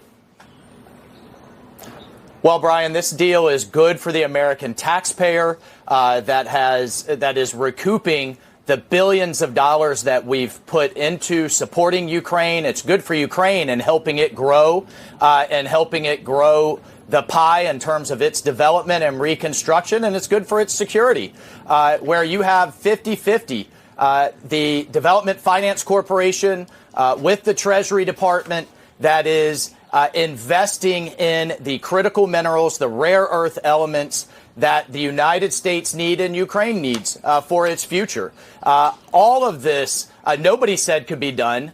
President Trump said, get it done. And congratulations to Secretary Bessent, the entire national security team that leaned into this and established this, I think, really first of its kind in many ways, deal. And you know what I'm getting into here, Alan, by kind of painting this picture is where President Trump eventually went with it, but at the same time painting a narrative that's over-encompassing some breaking news that's happened while we're recording the show here on Friday. So we all know we signed the rare earth mineral deal with Ukraine this week, which is going to allow us to get into that rare mineral sector out there in a country which is rich in it. I think they're the 5th largest holder of it on the planet currently. In addition, 80% of the reconstruction contracts are going to be going to the United States, which is great for not only security in the region, but recouping some of those billions and billions of dollars we've poured into that war over the course of the past 3 years. But again, I'm seeing news break across the Chiron today, Alan. I want to get your commentary on it. So it looks like the United States is now pulling out as chief negotiator or moderator in ending the conflict in Ukraine. That's an official announcement that came out of the White House just over the course of the last few minutes. It's in the almost noon hour here on the West Coast, so 3 p.m. on the East Side. You know, is this part of the art of the deal? Do you feel like Zelensky, who's been getting a lot of pressure from his own government to end this war, even though he doesn't want to because of the pressure he's receiving from entities like NATO and the European Union, et cetera, to keep him in that folk hero, standing up to Russia kind of character right now? What do you think it is? And does it mean that like the United States might join a team of negotiators moving forward, possibly to end this conflict, or just basically what you're thinking off top? JD Vance had mentioned not too long ago, we heard him talk about, listen, it's time for Ukraine to come to the table, and we've given all this help. There's going to come a time where we have to turn our back. Now, this mineral deal, I'm not seeing what you're seeing as far as the breaking news, but if there's any context with it, I'm sure we'll find out soon enough. I'm happy because if we sign the mineral deal, I mean, we're now involved, obviously, right? As far as the mineral deal, we're going to be mining minerals with them or Correct. for them, and maybe some redevelopment down in the future. Is this mineral deal now? Are we waiting to hear for the when is this the coming to the end of the war between these two countries because this mineral deal is signed? If you're hearing anything coming out of Putin's camp, I think we should have done this a long time ago. Even take the mineral deal out of it for a second. We have brought so much to the table as far as the Trump administration and the country goes in aiding Ukraine and trying to stop this to benefit both sides and ourselves and Zelensky, because we all know who's controlling him from every side. Has been uncooperative, and we should have turned our back a long time ago, in my opinion, and said, listen, we're done with you. And like President Trump had said, there may be, who knows, tomorrow Ukraine might be Russia. So now that this breaking news has happened, what is going to happen now? I don't see the United States joining a team of negotiators only for the fact that I don't think the other, whatever the elements of that team would be on the same page as us, especially in the EU and other places where they're like, no, let's give Ukraine all these weapons and send troops and go fight Russians. So it's hard to commentate on. There's a lot of moving parts there. We have a signed minerals deal apparently, or are we going to hear that got torpedoed, and now it's like, oh, now we're not helping you at all. What's going on? Yeah, it's interesting. I just watched Tammy Bruce for about 10 minutes on Fox News kind of lay out what the latest was, and she didn't give any insight either to where it was going, as she's obviously an official spokeswoman for the State Department now in this Trump administration. So sticking in the thread of what we're talking about here and the encompassing narrative with Mike Waltz, even yesterday during the cabinet level meeting, he was sitting at the table and, again, praising President Trump for a lot of the accomplishments that he's had over the course of his first 100 days in office. Let's hear it. Mr. President, the last 4 years, the world experienced a total lack of zero leadership under Biden, and then we've had 100 days of your leadership with respect, with strength, starting with there'll be all hell to pay if you don't let our people go. Dozens, over 40 Americans have come home under your leadership. Far more terrorists are no longer threatening the homeland under your leadership, pulling all of these agencies together, including the evil individual responsible for the Abbey Gate bombing, and to sit with the 13 Gold Star families, and you showing that follow-up and that justice has been incredible. But pulling this great team together, Mr. President, everything from revitalizing shipyards to cyber to space, that takes this entire team working together. It's an honor to serve you in this administration, and I think the world is far better, far safer for it. Now, as you're kind of hearing this unfold, do you think, Alan, it might have been like Mike Waltz already knew going into the day? Because what I'm going to play you next, after our station identification from CNN, leads me to believe that he did. At the same time, it seems like in part of what he's saying there, it's like, thank you for my service, and I'm glad that I'm still getting the opportunity to serve in some kind of context moving forward. We would later find out what that be. I was just thinking that as you're saying it, as we're listening to the clip, I 100% believe, I think it's with certainty, that this was not sprung on Mike Waltz, that he was out. This was something that was figured out strategically, and he knew and just was awaiting the announcement and how it was going to play out. He didn't just say, hey, by the way, Mike, you're out, and that's it, and we got to figure out what we're going to do with you. No, this was a plan already. This was 100% a plan. Who knows how long the plan has been worked on, but I believe this was not a sudden thing. No, I completely agree with you there. Guys, wherever you're listening to the show today, do us a favor. Make sure you share the Steak for Breakfast podcast with your friends, family, coworkers, and loved ones. Head over to your favorite podcasting platform. Download and subscribe to the show for free. We prefer on Apple and Spotify, but we're on all the platforms as well. And then check us out on social media, Twitter, Getter, True Social, Instagram, and TikTok. Follow the accounts, hit the notification bell. You'll never miss out on all the great stuff we're talking about down here at Steak for Breakfast. So, Alan, what do you think about possible replacements? You know, Marco Rubio, and I found the picture of Marco Rubio during that iconic visit with Vladimir Zelensky in the Oval Office a couple weeks ago. You know, President Trump and J.D. Vance just absolutely hammering him. And then there's like a picture that's like a wide angle of Marco Rubio sitting there with his hands in his lap, and he's literally rolling his eyes. And I captioned that on an article that said, Marco Rubio is going to be now handling the NSA position for the interim until they decide to pick someone who's got to go through Senate confirmation. As don't worry, Marco will handle that too, because he's already over USAID. He's already over the Institute for Peace. Now he's doing the NSA stuff. Plus, he's the Secretary of State of the United States. It's a lot of hats. You know, everybody was joking the other day when Elon Musk showed up in the Oval Office for the cabinet meeting, or I'm sorry, in the West Wing for the cabinet meeting with 2 MAGA hats on. Marco Rubio's wearing like 4 or 5 of them right now, and he's very actively involved in a lot of the stuff. He's been everywhere from Mideast peace and the war in Ukraine down to the Panama Canal and dealing with Canada. A lot of stuff on the guy's plate is showing that he's adding to an already robust resume. What do you think? Yeah, I mean, Marco Rubio, it seems, is the one-man band. He's doing a little bit of everything. As far as a permanent replacement, I know there are some reports out there. Some is strong reports that people are reporting on as early on as today, and we were just talking about him earlier. We were talking about MAGA's favorite nerd, Stephen Miller. That there's reports out there that maybe he is a contender for the position because Donald Trump trusts him wholeheartedly, and that he has the job he's done with the National Security Council.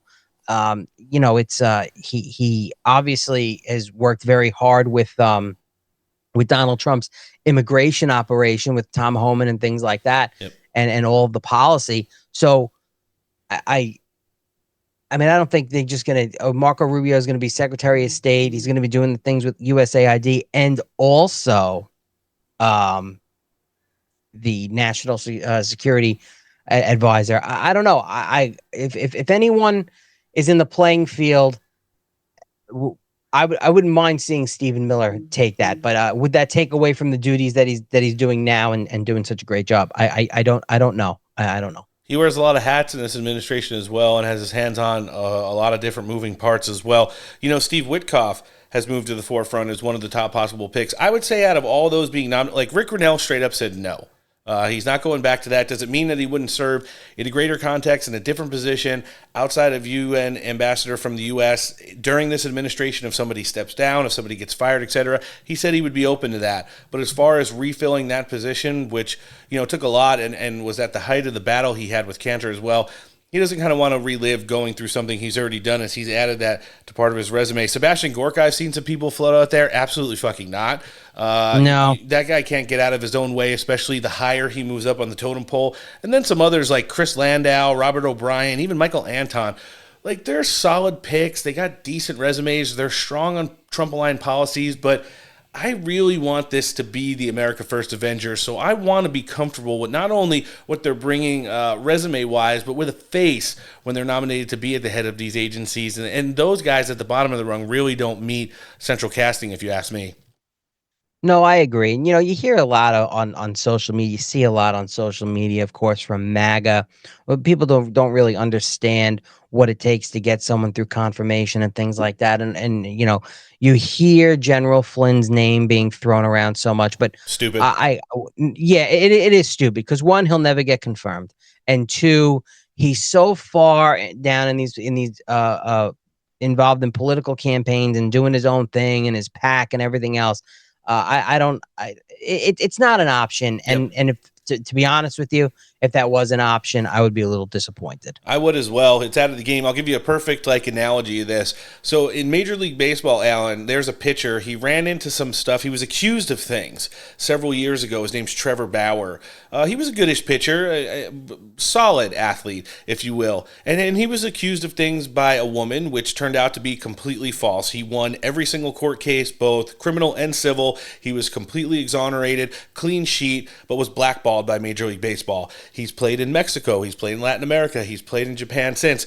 And every time a pitcher gets hurt, the internet starts clamoring for this guy who does YouTube videos now, and he goes and challenges people that try out these ridiculous baseball bats, like the Home Run Bros and stuff like that. Right. When you look at the actual calendar, Trevor Bauer has not faced major league caliber hitting now in May 47 months in a row. Do you know what the adjustment would be to go from pitching in the Mexico League to going back to Major League Baseball and having to face a Shohei Ohtani or an Aaron Judge or a Juan Soto on a regular basis? It just doesn't resonate. Same thing for General Flynn. Great career, great resume, got thrown under the bus with these allegations, obviously was cleared of them.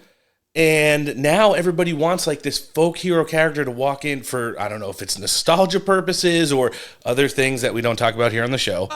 But the fact of the matter is he's never going to be that guy again. He's going to be an ambassador for the Trump administration and promotion for stuff like that because he's rebuilding his whole life and his family's life and all of their finances after going through the shit for so many years. So you got to let them lie where they lie, and much like in the same way fake news CNN does every time they open their mouth. Now, the point I'm trying to make with this segment and the musical chairs that we're seeing now with Michael Waltz is what CNN decided to do in the 47 minutes since the announcement until President Trump made his yesterday on former NSA Director Waltz, which kind of allowed the fake news media to run with all their fake news narratives. Check this out.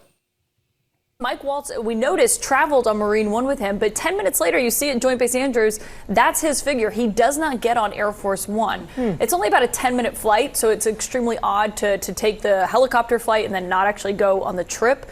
I was told he was not supposed to go on the trip. And so people raised questions about what this moment meant. So we've been asking White House officials about it. And essentially it just got to a point where he didn't have a lot of confidence, not of the president, not of his senior staff. And he was told, I was told earlier this week, that his time as the national security advisor had come to an end and it was time for him to leave. And now we are told that he will be departing. So where we get a lot of the actual story in there, the whole encompassing narrative that CNN tried to do was President Trump grabbed Michael Waltz and put him on Marine One for a 10-minute flight so he could basically tell him he's fired, and then with all the press being there, embarrass him on the tarmac and make him take the limo ride back to the White House after he fired him and told him that he wasn't going to be NSA director anymore.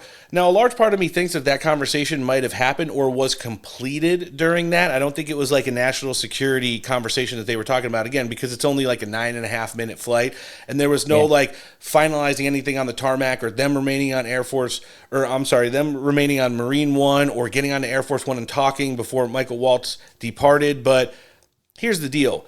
To go out and say that he was fired and he's getting kicked out of the administration, that's all that the fake news media loves to run with. And all it does is, should hurt the perspective of how the American people continues to look at him. Because, Alan, within, like I said, 47 minutes, this came out via President Trump's True Social site. I am pleased to announce that I will be nominating Mike Waltz to be the next United States ambassador to the United Nations. From his time in uniform on the battlefield and in Congress, as my national security advisor, Mike Waltz has worked hard to put the nation's interests first.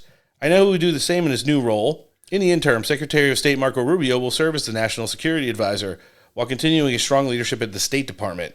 Together, we will continue to fight tirelessly to make America and the world safe again.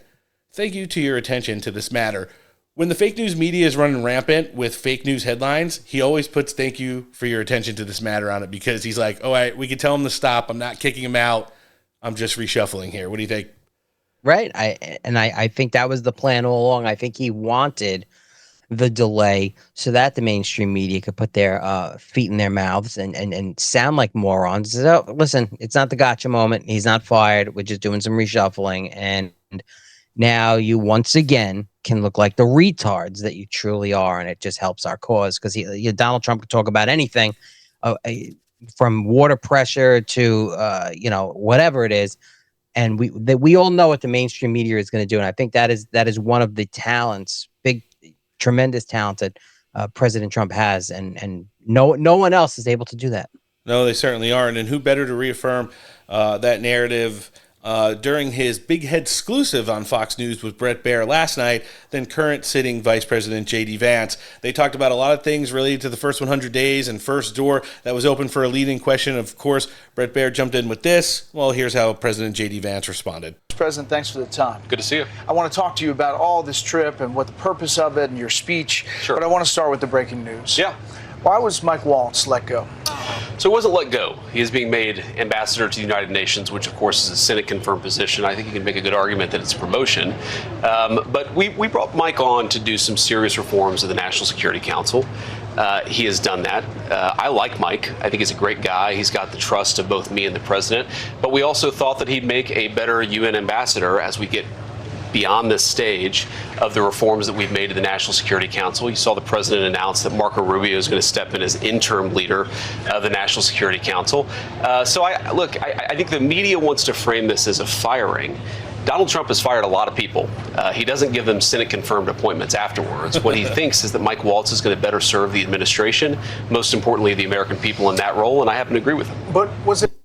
And I kind of agree with that narrative there. Listen, Mike Waltz, as the national security advisor, isn't going to be pushing for any kind of kinetic wars with Iran when he's like the diplomatic chief for the United States to the United Nations at the United Nations moving forward. It's a way to, again, maximize the geopolitical resume that he brings to the table, while at the same time minimizing the effect as he might have overall on policy influence moving forward. I think it's a good move for President Trump. Question is, who's going to fill that role? I guess we'll have to see. Alan, what do you think? Another textbook way of President Trump kind of pointing out the fake news for exactly what they are?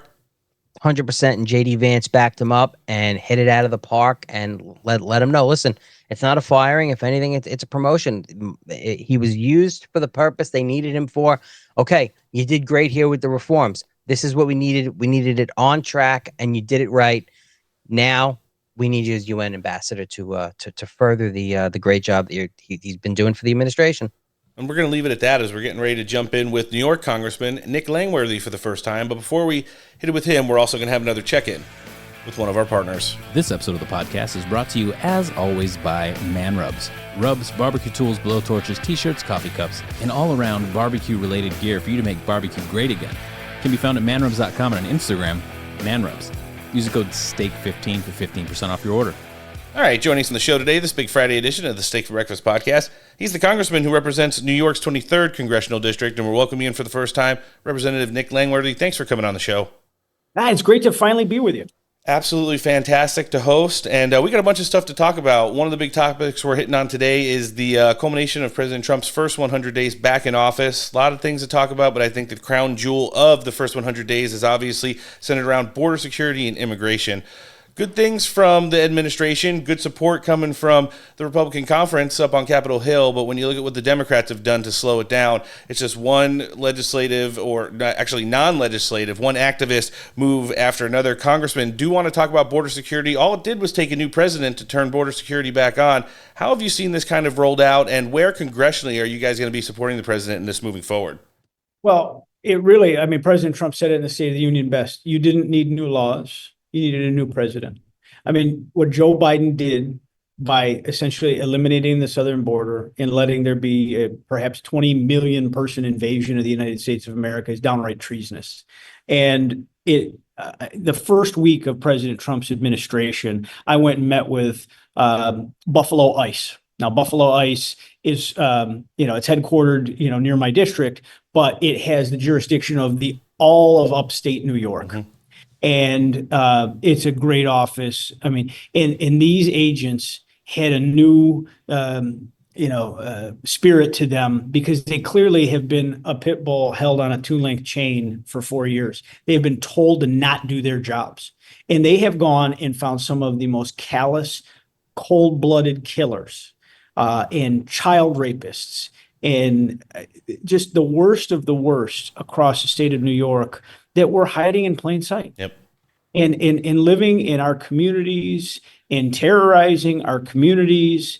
And we've seen just story after story. In Rochester, New York, there was a gangland style murder of the father, the mother, and 2 babies by one of these monsters.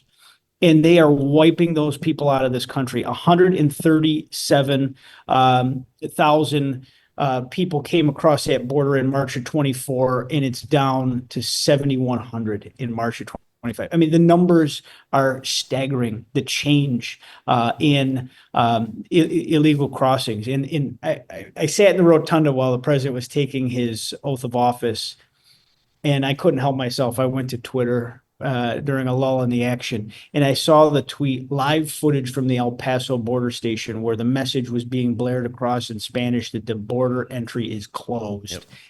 That was real results, just by the results of the American people and the sheer will of the American people to make this change, to secure America again. And the president's gotten it done just by putting Tom Homan in charge, putting a plan in place, letting our great U.S. Border Patrol agents do their job. And we need to do our job as Congress. And as part of this reconciliation is getting the funding necessary to keep this mission going, keep the deportation train moving, get the illegal and especially that dangerous element out of this country as soon as possible.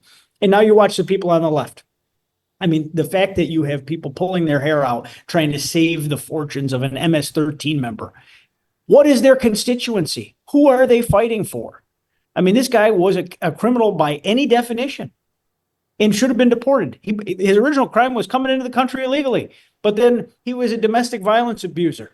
I mean, there's orders of protection against him. He should have been long gone. Yep. And you have, Chris Van Hollen making a total ass of himself, going to meet with him and having margaritas or whatever they did, and making him some sort of martyr.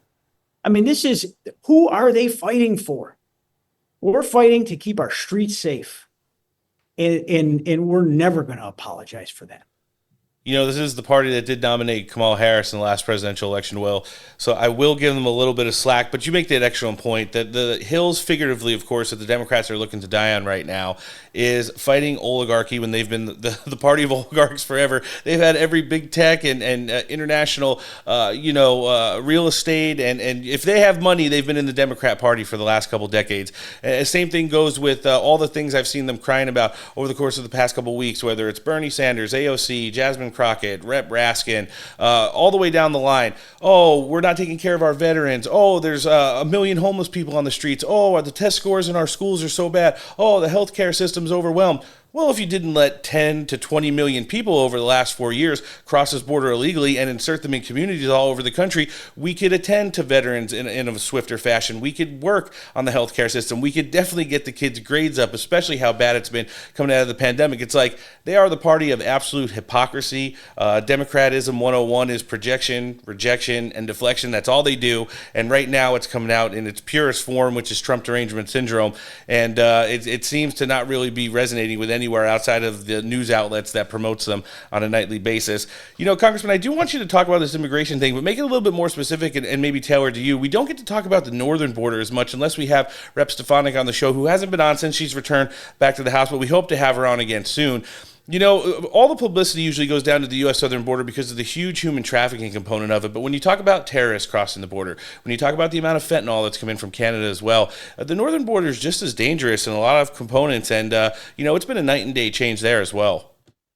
It has, and this has been something I've worked on since I came to Congress. I mean, I work with Chairwoman Stefanik on the Northern Border Security Caucus. We have a bill that's active to try to mandate a annual assessment of our Northern Border Security Plan, which is, you have this just immense, the largest border in the world is really truly unguarded. I mean, in my community, we have 4 bridges in its water, but it's still, spending a day with Border Patrol, last summer, it is the smuggling operations, the drone technology, all of the things to bring fentanyl into our country, and then they take our handguns and take them back. The smuggling operations are real, and you have a human trafficking component. And while the numbers are dwarfed by what we've seen at the southern border in terms of volume, the more dangerous threats to national security have come across the northern border. And that is something that I'm very fearful of. Canada's very lax immigration laws. They're changing the fabric of their country by having immigration laws. And I don't think it's going to get better under, their new administration, where they're they're on a more European style immigration track. Yes. We are here in this country, that will change what, Canada's fabric is in the next decades. But some of those people are going to Canada because they can get in, and then they're sneaking into the United States of America.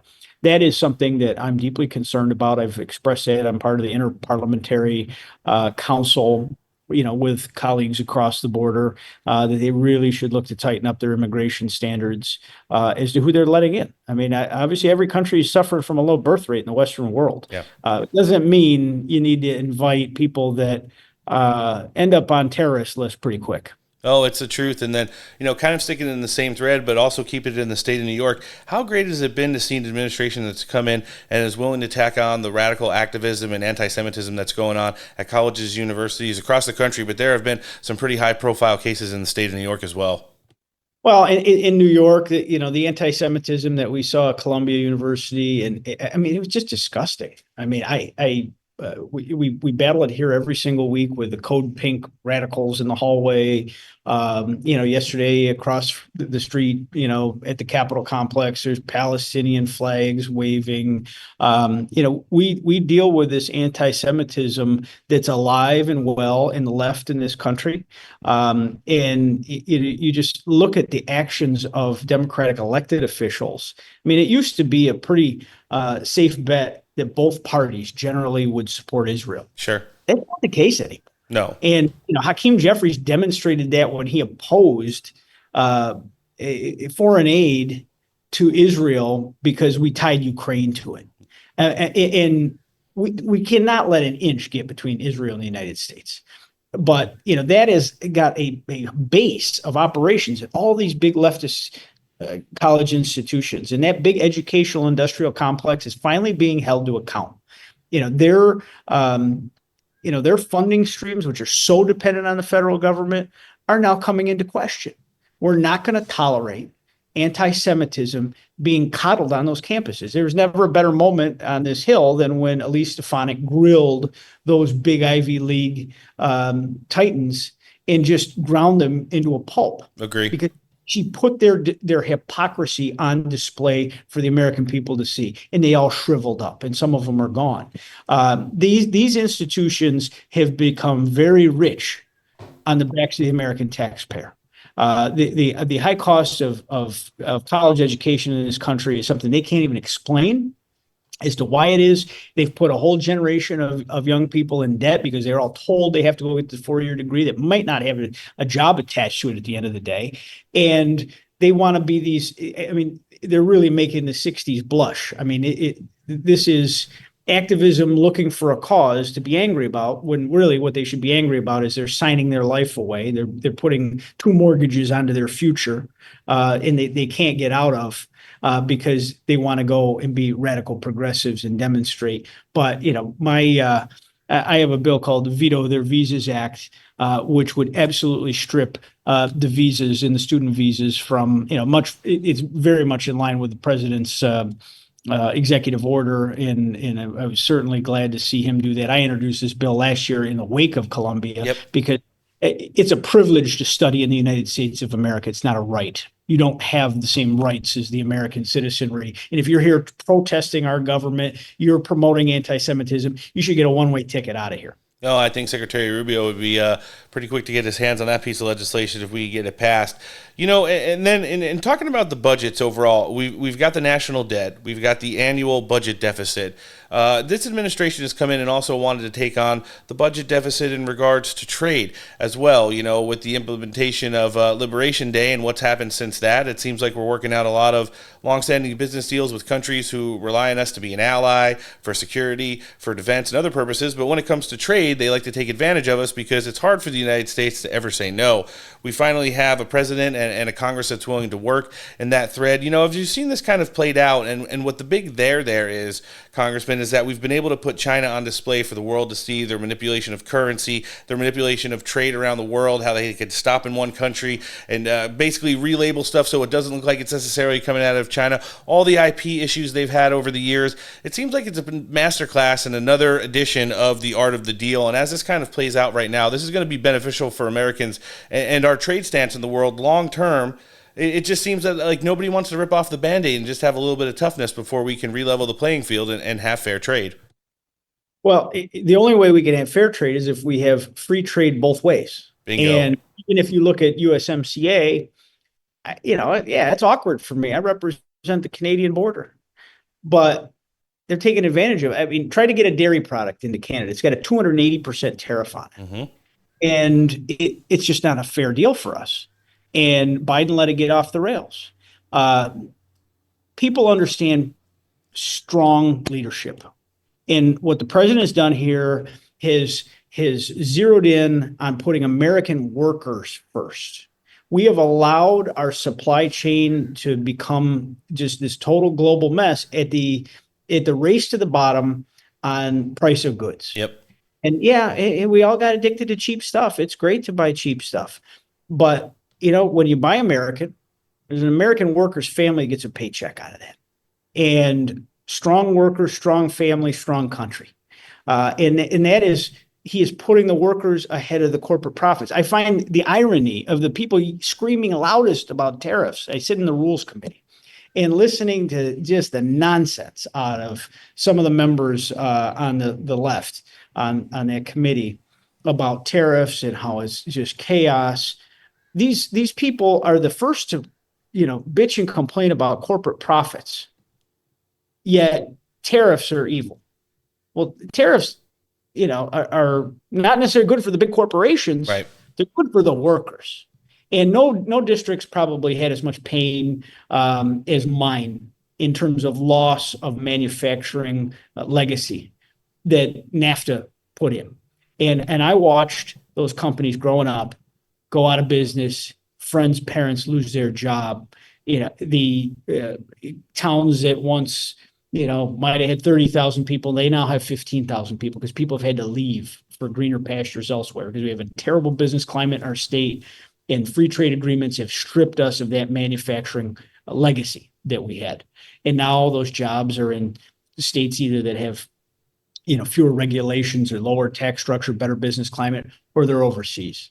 I mean, and the pandemic should have taught us. Yep. We need to bring a lot more of that manufacturing here at home. When we couldn't there was one domestic mask manufacturer in America when COVID set in Texas, one small company. And we were so dependent on China that brought us the disease. Yeah. And that is a dangerous position for America. China cheats by every single metric. Most of this fury needs to be aimed at China, and the president's doing that. But all these countries need to be put on notice. If you want access to the American consumer, which is the greatest consumer network in the history of the world, you're going to have to give our products the same fair chance on the other side, or you're going to pay a price. And you have to flex in order to get results. You can't just say, oh, shucks, let everyone have a chance, and they can screw our companies that are trying to have access to those markets, whether it be the European Union or Canada or Mexico or any of those other countries. They have to have free trade both ways in order to truly have free trade, not free trade for them, and then we pay the price. That's it right there. And then in closing today, Congressman, I do have to ask you, you guys hit a big hurdle in the reconciliation process right before Easter, getting that budget resolution passed in the House. You guys are heading into markups now ahead of Memorial Day, and the next couple of weeks is going to be busy for the Republican conference. I know there's some dates set up, Memorial Day being one of them, 4th of July being, hopefully with the completion or close to thereof because of the expiration of the Trump tax cuts. Just kind of want to get your perspective on maybe a little commentary on what you can tell our listenership the next couple of weeks is going to look like and how important it is to stay on these deadlines. We're going to have a lot of long hours. We have to get the job done because the president, putting the debt ceiling into reconciliation is critical because we can't afford to let this moment go by and allow Chuck Schumer to basically exert his will over the progress of the president's agenda. Mm-hmm. And having the debt ceiling hitting, and we're going to find out that X date sometime soon. Is it in August? Is it in September?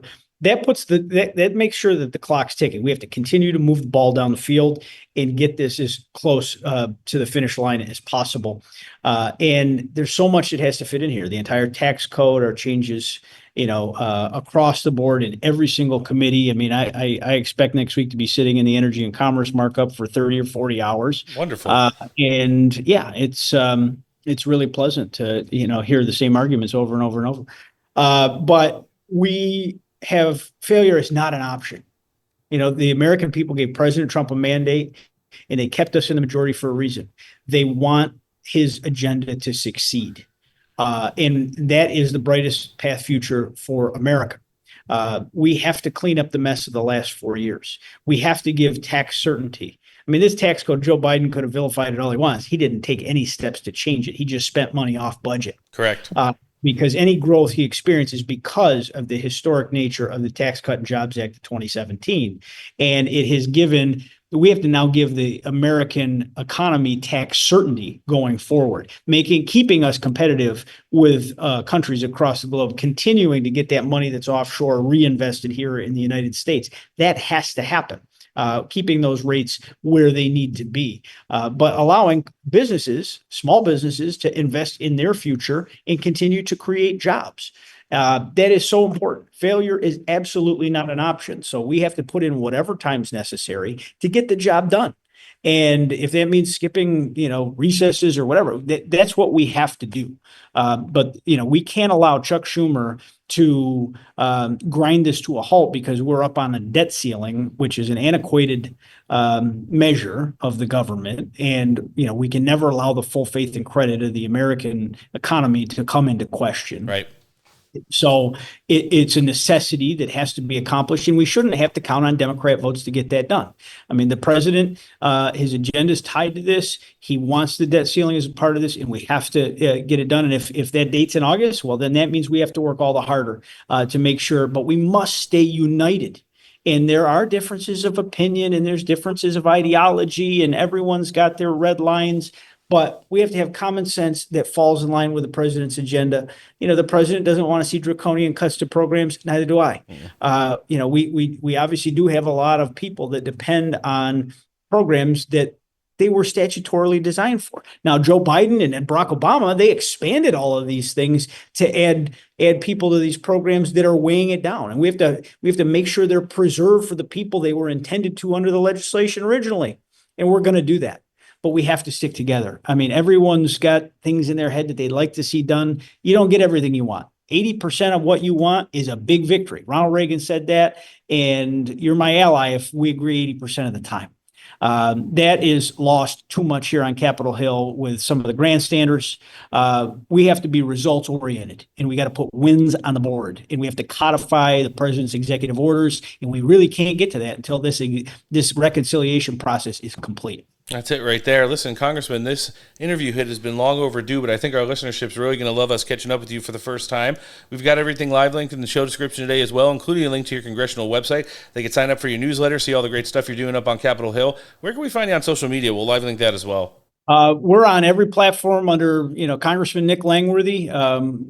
Just really appreciate the opportunity to be here with you today and talk to your listeners. You got a great podcast, and you're one of the best. And we had one of the best interviews on our show today with the man who's representing New York 23 out there fighting for all of America first, Representative Nick Langworthy. Thanks for joining us on the show today. Sir, have a great weekend, and we'll catch up with you again soon. Thank you so much. Take care. Guys, we're coming back with another all-new edition of the Steak for Breakfast podcast, so sit back, relax, and let us change the way you consume your news.